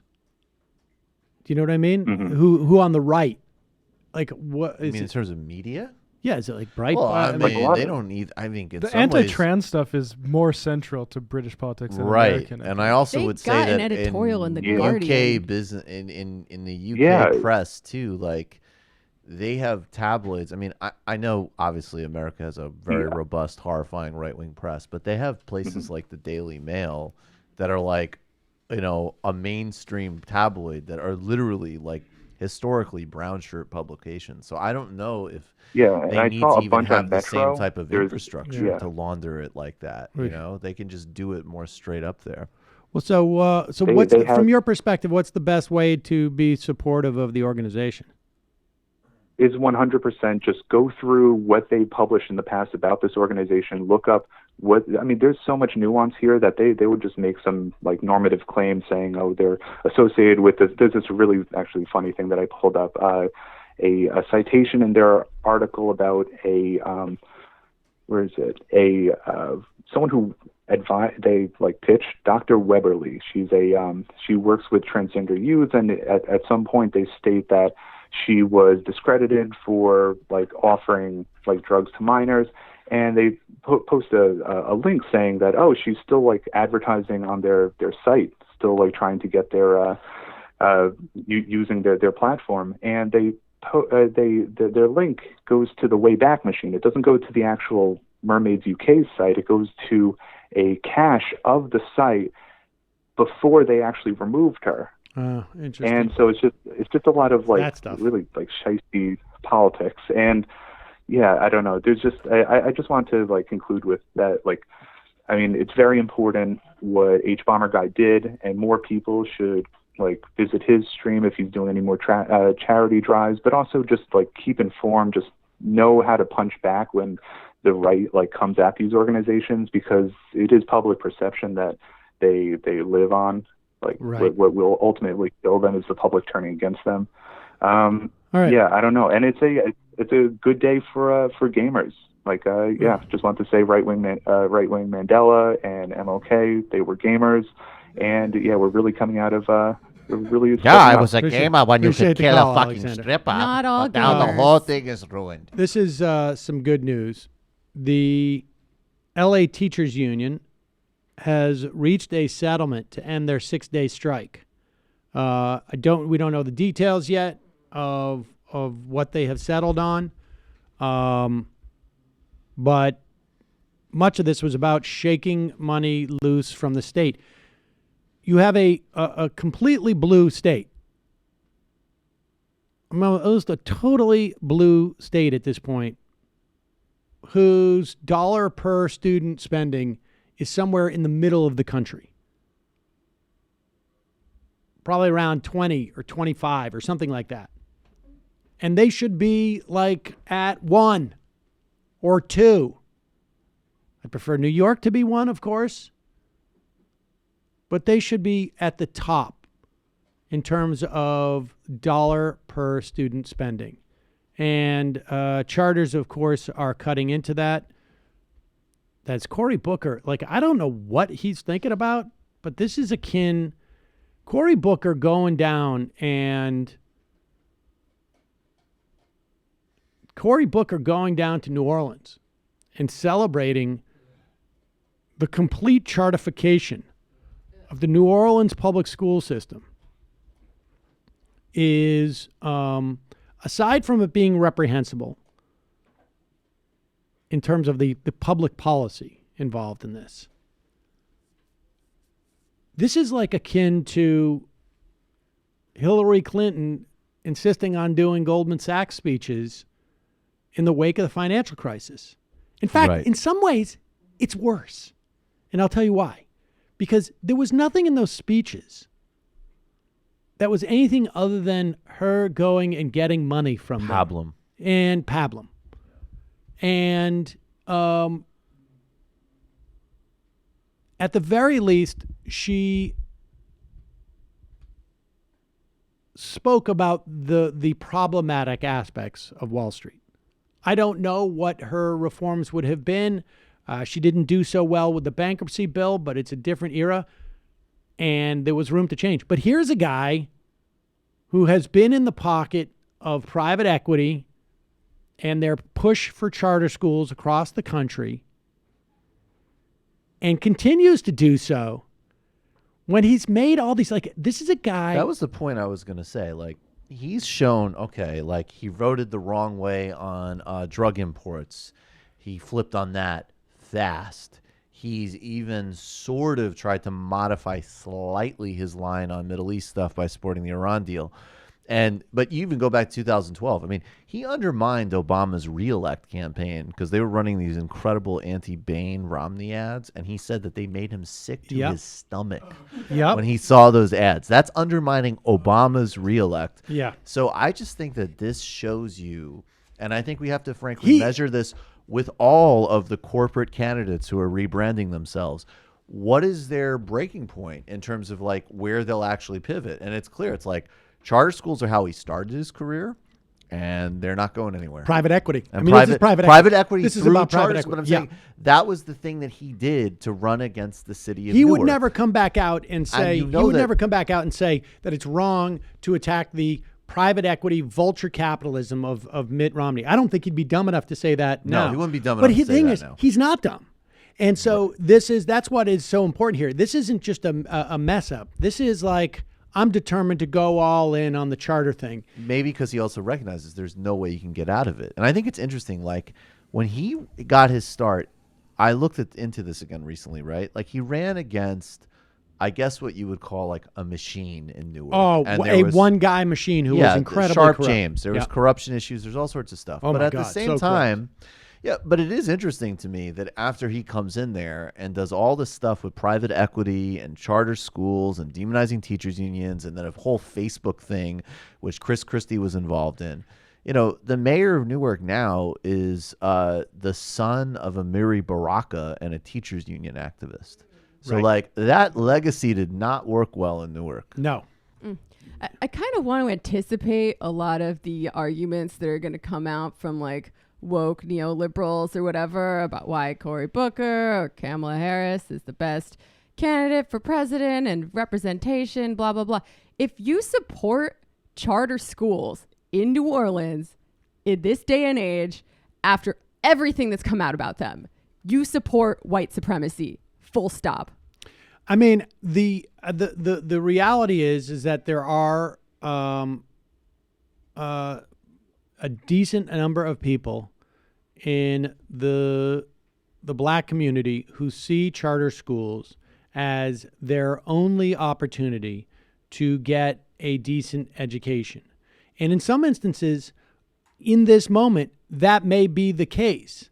But the reality is that down the road, that is going to be that victory is going to be Pyrrhic. And we go back to that waiting for their kids. Yes, and exactly. we go back to that waiting for Superman scene, right? Like, well, first of all, just how sick it was that it was portrayed like these kids waiting in an auditorium to see if they'll get into a halfway decent school as like a dramatic arc instead of just a grotesque indictment of the whole system, which is exactly what it was. But I mean, sometimes people's personal needs, which are totally legitimate and important, are not the same thing as the broader policy goal we need. The point is, it's nuanced in that respect because there's a hard way and an easy way to make sure that communities, particularly living in less affluent areas and in areas that where there's a lot of poverty, will get well educated or will get opportunities for good education. And the problem is that the shortcut does not necessarily help that many people, and it's also killing the opportunity for a long-run real education, real quality education, broad-based. Right, so it's basically like a sugar high, and it may work in some instances, but ultimately it is very unhealthy for the entire system. And on one hand, you can't fault people for saying like, well, I'm worried about my kid right now. I'm not worried about kids I don't know or kids 5 years from now or 10 years from now. It's hard to fault parents from saying that, particularly in communities that are so already starting with such a disadvantage. Of course. Which is why the answer to charters is not just no charters. The answer to charters is, and like I say, I in very specific circumstances, narrow circumstances, I am supportive of charters. And I think New Orleans, a lot of them are private and don't have the same, for profit, don't have the same level of oversight that you have in a place like Massachusetts. But where they've definitely worked better. I mean, you probably know more about this than I do, Sam, because you're a parent, but I've read so many reports and studies, and a lot of them were out of New Orleans, about how charter schools are prolonging segregation and the racial disparities in the punishment of children is far, far worse in charter schools. It just, the list goes on. Without a doubt. Without a doubt. But what you're not seeing is sort of the desperation of parents in that situation. And No, I see it, and it sucks. Well, yeah, that's what I'm saying, and that's why. I mean, there are definitely examples why it may not be as good in certain circumstances, and certainly overall, there's no reason to believe that charters are better outcomes or even equal outcomes across the board. But in specific areas, it's understandable on some level why you would see, I think,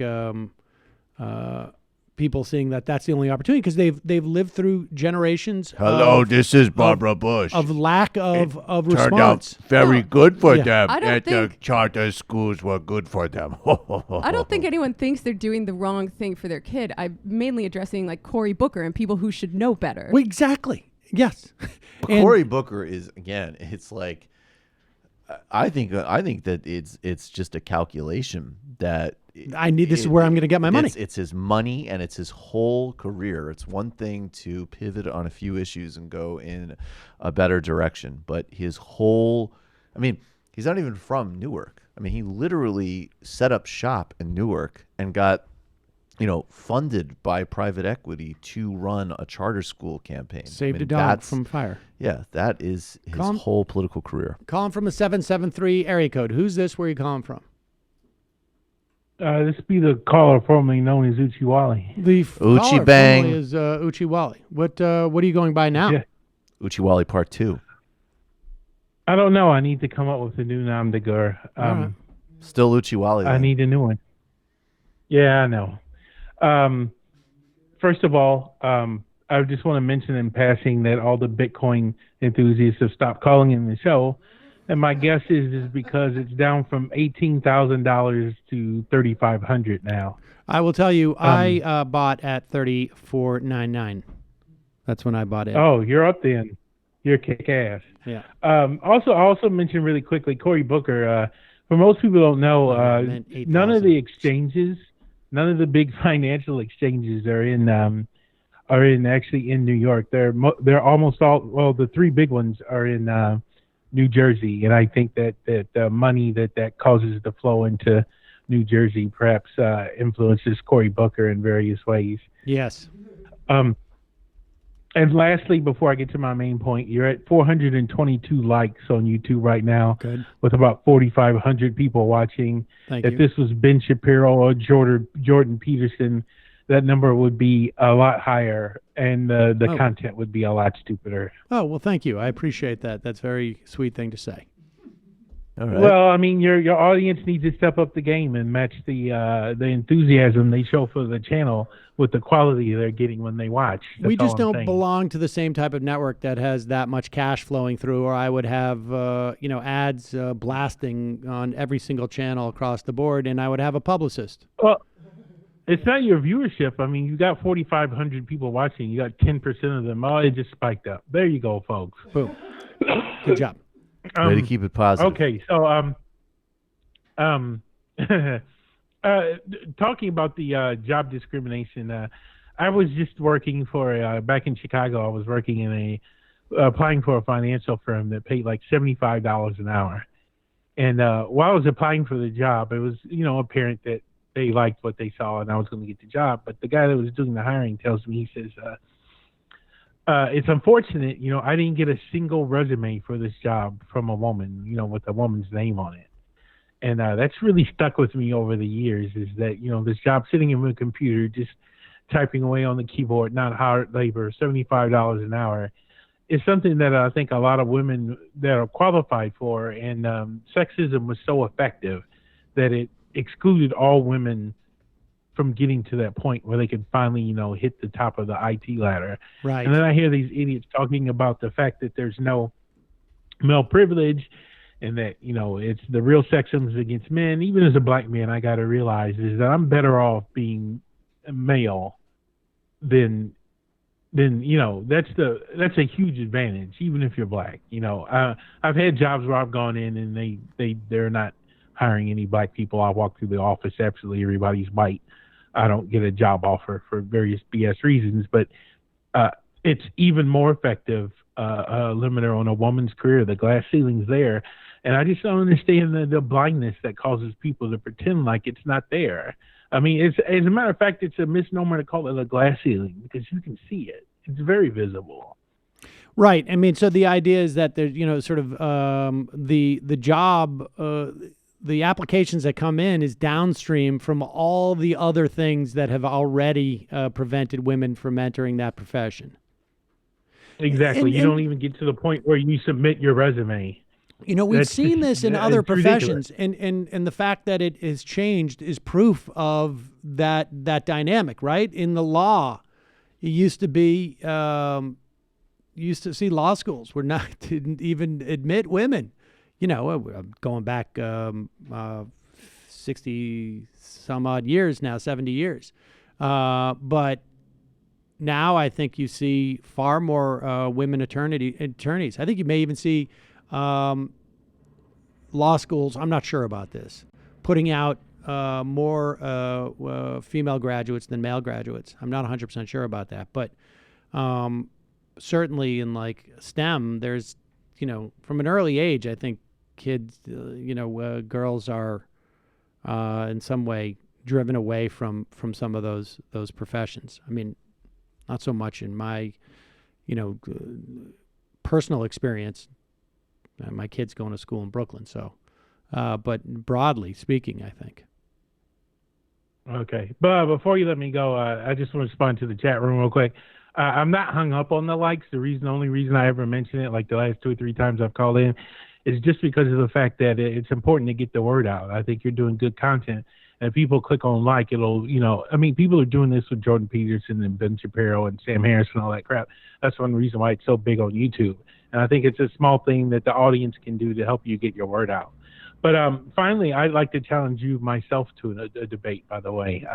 You seem to be hung up on debating these big name people, but you don't seem to watch the show when Michael's hosting, so might not be aware. I live in New York now, and I'd love to come in the studio and debate Chicago versus New York pizza.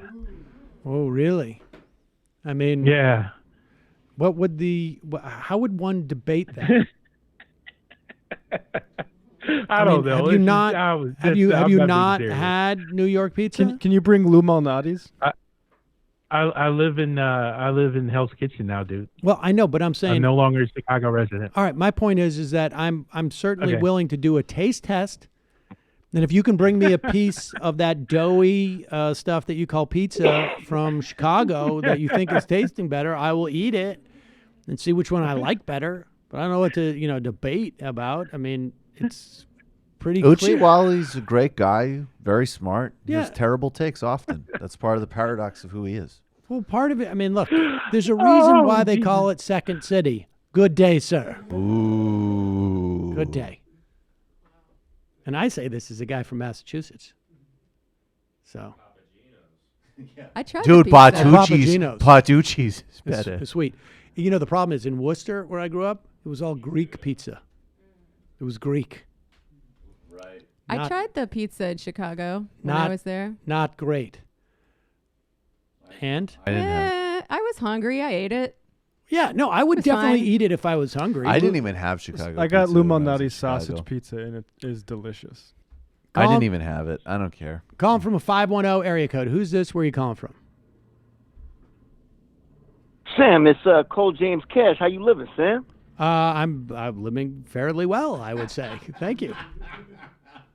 Yeah. What's good, Sam? So I got before I get to my point. Wait, where are you calling from? I got a question for you, Sam. Yeah.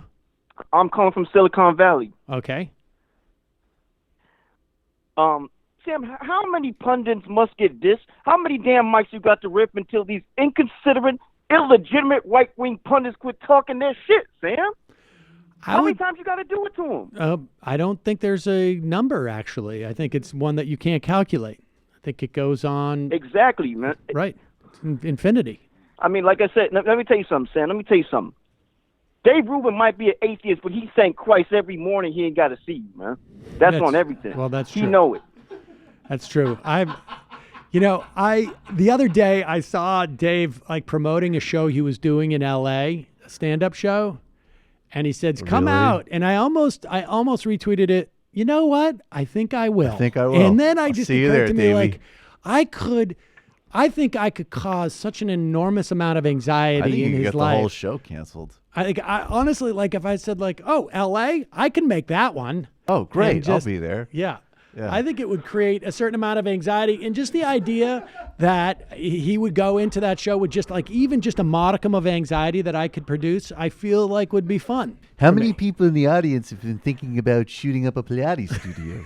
All right, that's one side. I mean, cells. The thing is about it, Sam, let me just, before I get to my point, because I called about Kamala Harris. Okay. But to Maybe get we to should my get to point, just about Dave Rubin, man, proverbially speaking, or just I'll make it easier, figuratively speaking, you know what I'm saying? If he show up on these Majority Report streets, man, the type of gunshots he would take verbally, I mean, they gonna think you making a movie. So it's like, oh shit, son, that's the shit Rambo had. Let me get up out of here. You know what I'm saying? That's not true. gonna I work know out what for you're him. saying. I know what you're saying. You're saying that I'm geared up, as it were, for the battle. Geared up. But yes, there's a lot of that, close shots of the Velcro fully strapped. Yes. I'm All right. strapped for it. You know, Sam, A for effort on this one, man. You didn't give up like when I normally call. Oh, You well, I know? appreciate that. Like I said, Sam, you out here pushing weight, but you will not see you in no gym, but you pushing weight. You feel me? No, I follow. Oh no, Sam's not going to the gym. I'm going to go to a gym All right, soon. so- I'm going to start soon. Definitely. I've decided. I've decided I've got to start doing some exercise. I'll be Believe me. there. Believe me. Hello. Happening soon. All right. So Kamala All right, Harris. so go. so yes, and let me tell you something, man. I see that the civil war has started on the left, which was supposed to start in 2016 when Hillary won. No, It's starting now. Since all the neoliberals, all the establishment, all the liberals, they want to play this game where, oh, yeah, well, Kamala Harris is running, and I see the Bernie people are running interference on a woman of color. Nah, man, we running interference on a cop, straight up, on a prosecutor. Dead ass. Straight up. You know what I'm saying? Yep. I don't want to hear this shit no more. Yeah, and the reason why is I'm from the Bay Area, man. Now, Kamala Harris is smart. She's very intelligent, okay? But if I want to know what that head game do, I'll ask Willie Brown. I don't care about none of that, man. So I'm just saying straight up, man, when it's truancy penalties, when it's, oh, yeah, we're going to lose a labor force, you know what I'm saying? If we let nonviolent criminals out, but Steve Mnuchin gets to walk while your black ass goes to jail? Right. I don't want to hear that shit. Right. Yeah, I think that's. Hear it. You put lipstick on a pig, you still a cop, straight up. And I'm not voting for that in a primary. Oh, yeah. All right. Well, I will say this. Look. That's what Sam said in prep this morning, by the way. I will say this. My only issue with writing her off simply because she was a prosecutor is that I think it's really important for folks on the left to become prosecutors so that you can see reforms like you see in Philadelphia. She ain't Krasner, though. But no. That's what I'm saying. Right. She should be judged on that metric, as opposed to the idea of being a prosecutor is a bad place for someone on the left to go, because we need legitimate criminal justice reform. And that means that folks like that have to be willing to take those jobs, and they should not be, in my mind, a way of precluding people from, look, Zafar Teachout was running for AG of the state, and the implications of her as AG would have been amazing. No, I agree. But I think the more simplified version but also that Cole also outlined is. Kids go to jail for truancy. Steve Mnuchin doesn't get charged. Right, exactly. What else is there to say? Right. And that exactly. is. And here's all right. And so just from the perspective on the left, I know there's a lot of people out there in the Democratic Party who are not going to care. And it is a relatively recent phenomena where the country has moved to the left, where people even care about criminal justice reform. Yeah, thanks to movements like Black Lives Matter. Without a doubt. Absolutely. And so, California is basically going to be the place that determines, I think, it's probably going to determine the fate of the Democratic primary. But it's going to be interesting if, what her reputation is in, how much people become aware of it. This story in the Times by Bazelon, Emily Bazelon's sister, actually. Laura Bazelon, I don't know if you've seen this. Kamala Harris was not a progressive prosecutor is devastating. And I hope that there's enough people who care about it to read it.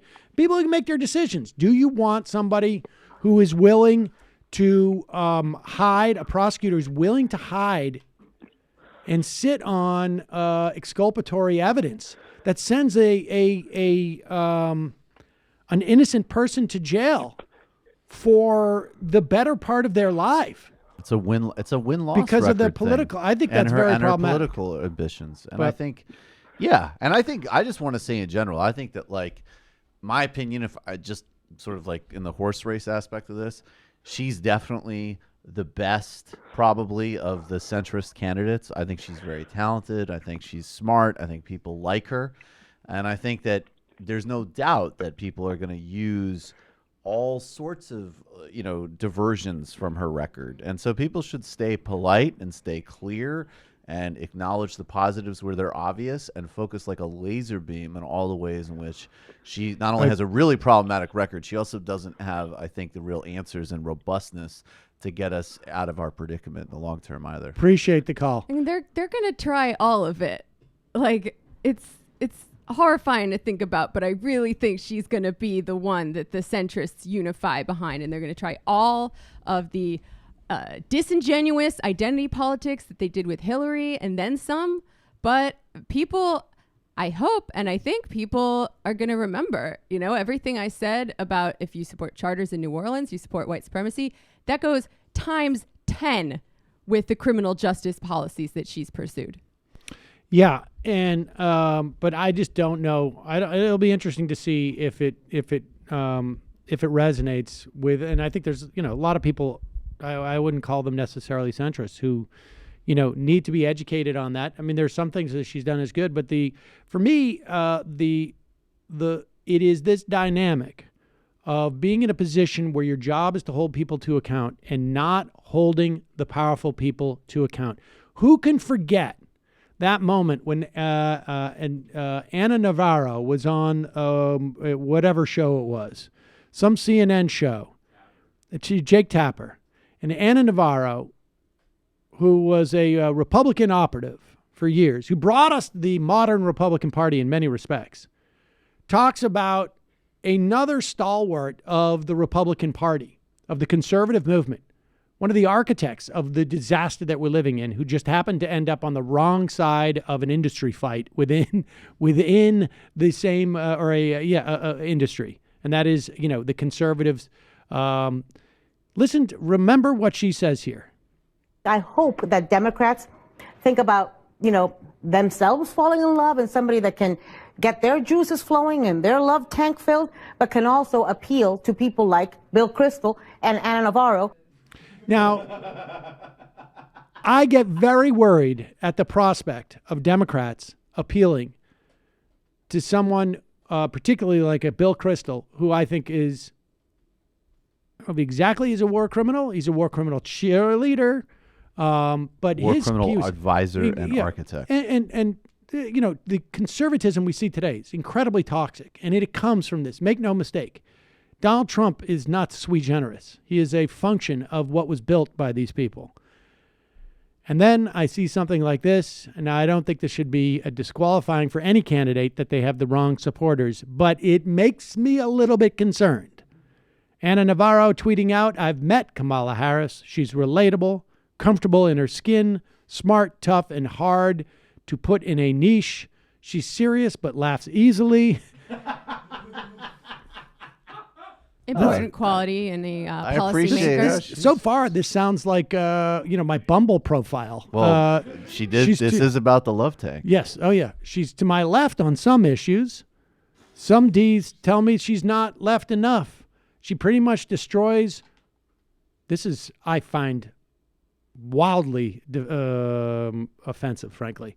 She pretty much destroys the quote, "women are called dislikable" sexism charge.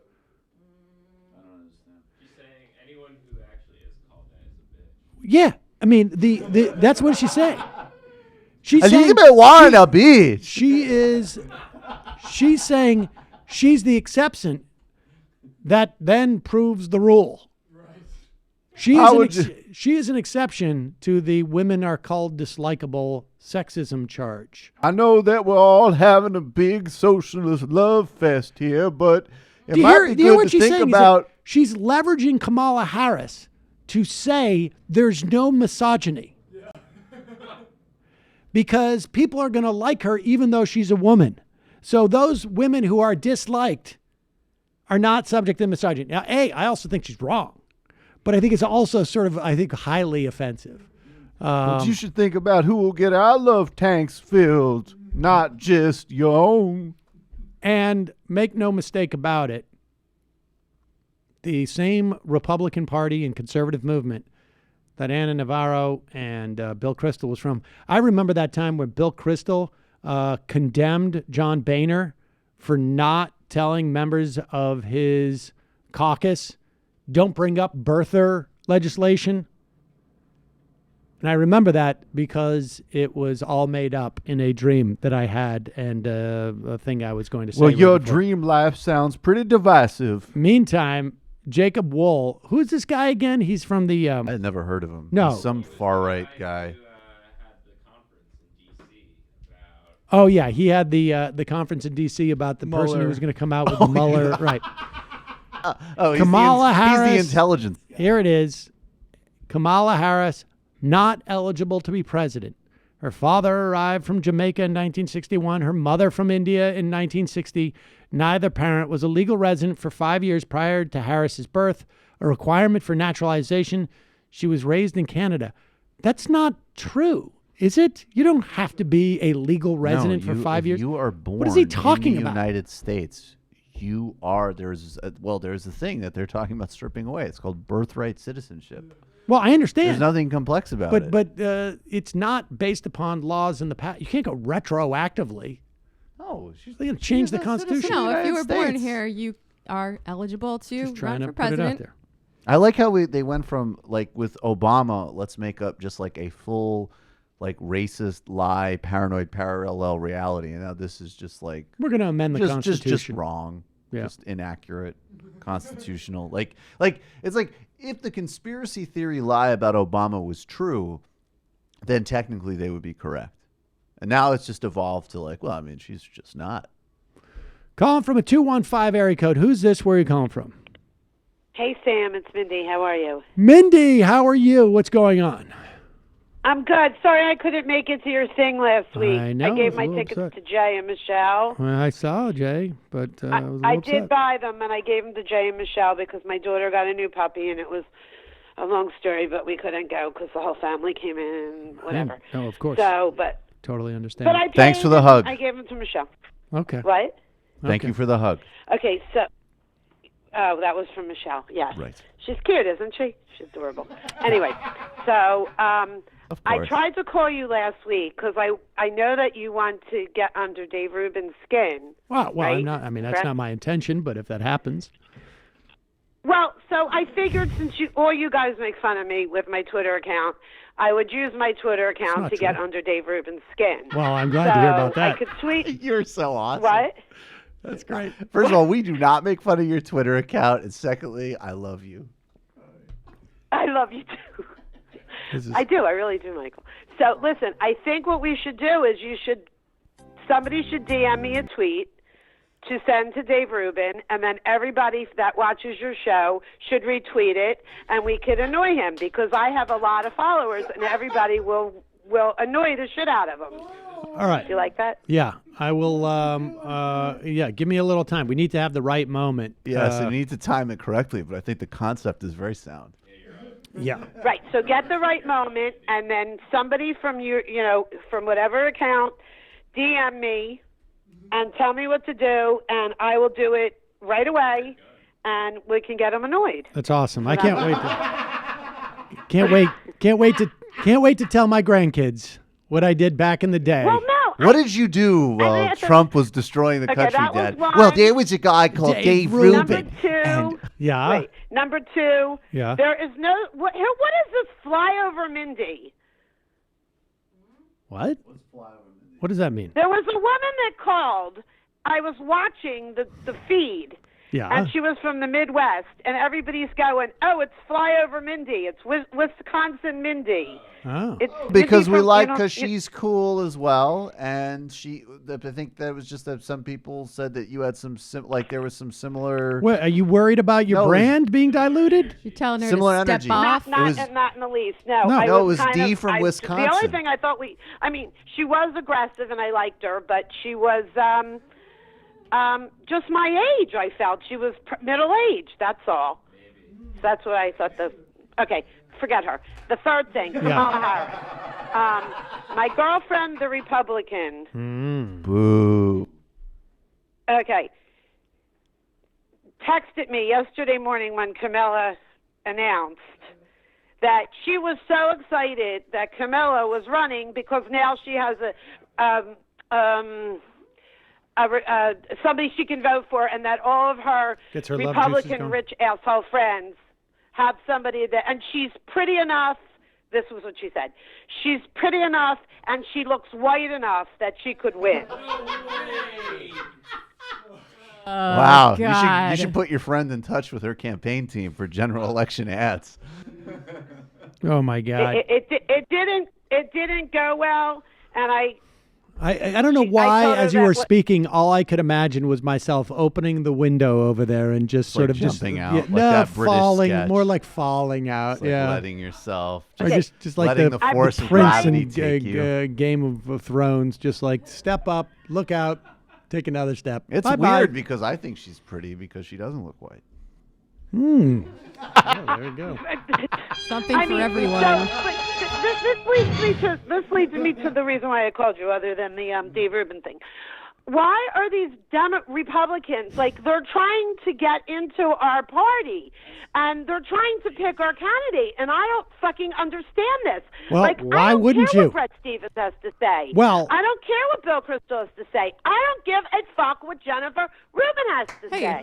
I don't care what, this back to the story when I called 2 years ago and I told you should explain to people who these people are bad people, and they're really right-wing people that just don't have a home, and they're coming to our home because they don't. What did you tell? What did you tell your friend who is Republican? I hope you wrote back like, I don't give a shit what you say. Well, it got into a Twitter screening match, and I basically said to her, Andy, her name's Andy, you Well, we don't sound need to get so specific. stupid. You sound so stupid that I would never even repeat half the shit you're saying to any of your rich Republican friends because you sound like an asshole. But I would on a national But I will call in and tell 50,000 people Drag about her. you.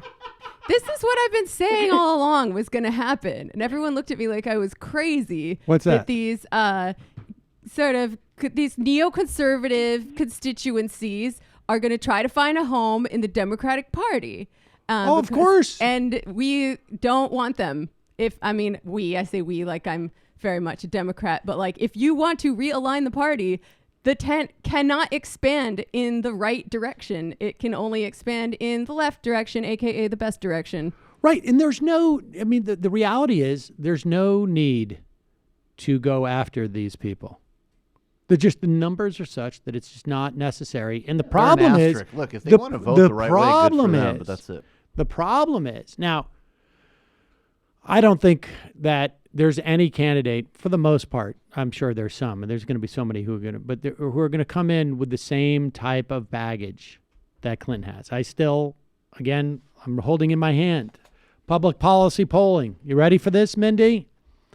Trump is polling only at 41 to 42% against a possible Democratic foe. And this is consistent with the NPR Marist poll, I think, that we saw last week. This is from the public policy polling outfit, national poll, the midway point of Donald Trump's term as president. He gets 41 or 42% in head-to-head matchups. You have to use that word that he's president. Right I now. understand. Well, head-to-head matchups against 7 likely Democratic candidates for president. He trails Joe Biden 53 to 41, Bernie Sanders 51 to 41, Kamala Harris 48 to 41, Beto O'Rourke 47 to 41, Elizabeth Warren 48 to 42, Cory Booker and Kristen Gillibrand each 47 to 42. What's interesting to me about this, just at first blush, is that the two candidates that people know the most in terms of running for stuff are at the furthest ahead. Right. Again, the polling, of course, said that Clinton was going to win last time. She won by 3 million votes. She made some rather strategic tactical errors in her campaign. There was a whole mess of other things that happened but at the very least, we know that nobody's going to take Trump lightly this time. It's a completely different context. The polling, I suspect, is going to be a little bit more accurate. So I think the point is, there's good reason to believe that any Democrat running against Donald Trump has the ability to win. And so people should be picking a candidate based upon their policies and their belief as to whether they will follow through on those policies more than some type of electability metric, because that's the situation we're in. But, Mindy, I appreciate the call. We'll DM you soon. All right, Thank text you, me. Mindy. Will do. DM. Go fuck your friend. All right, bye.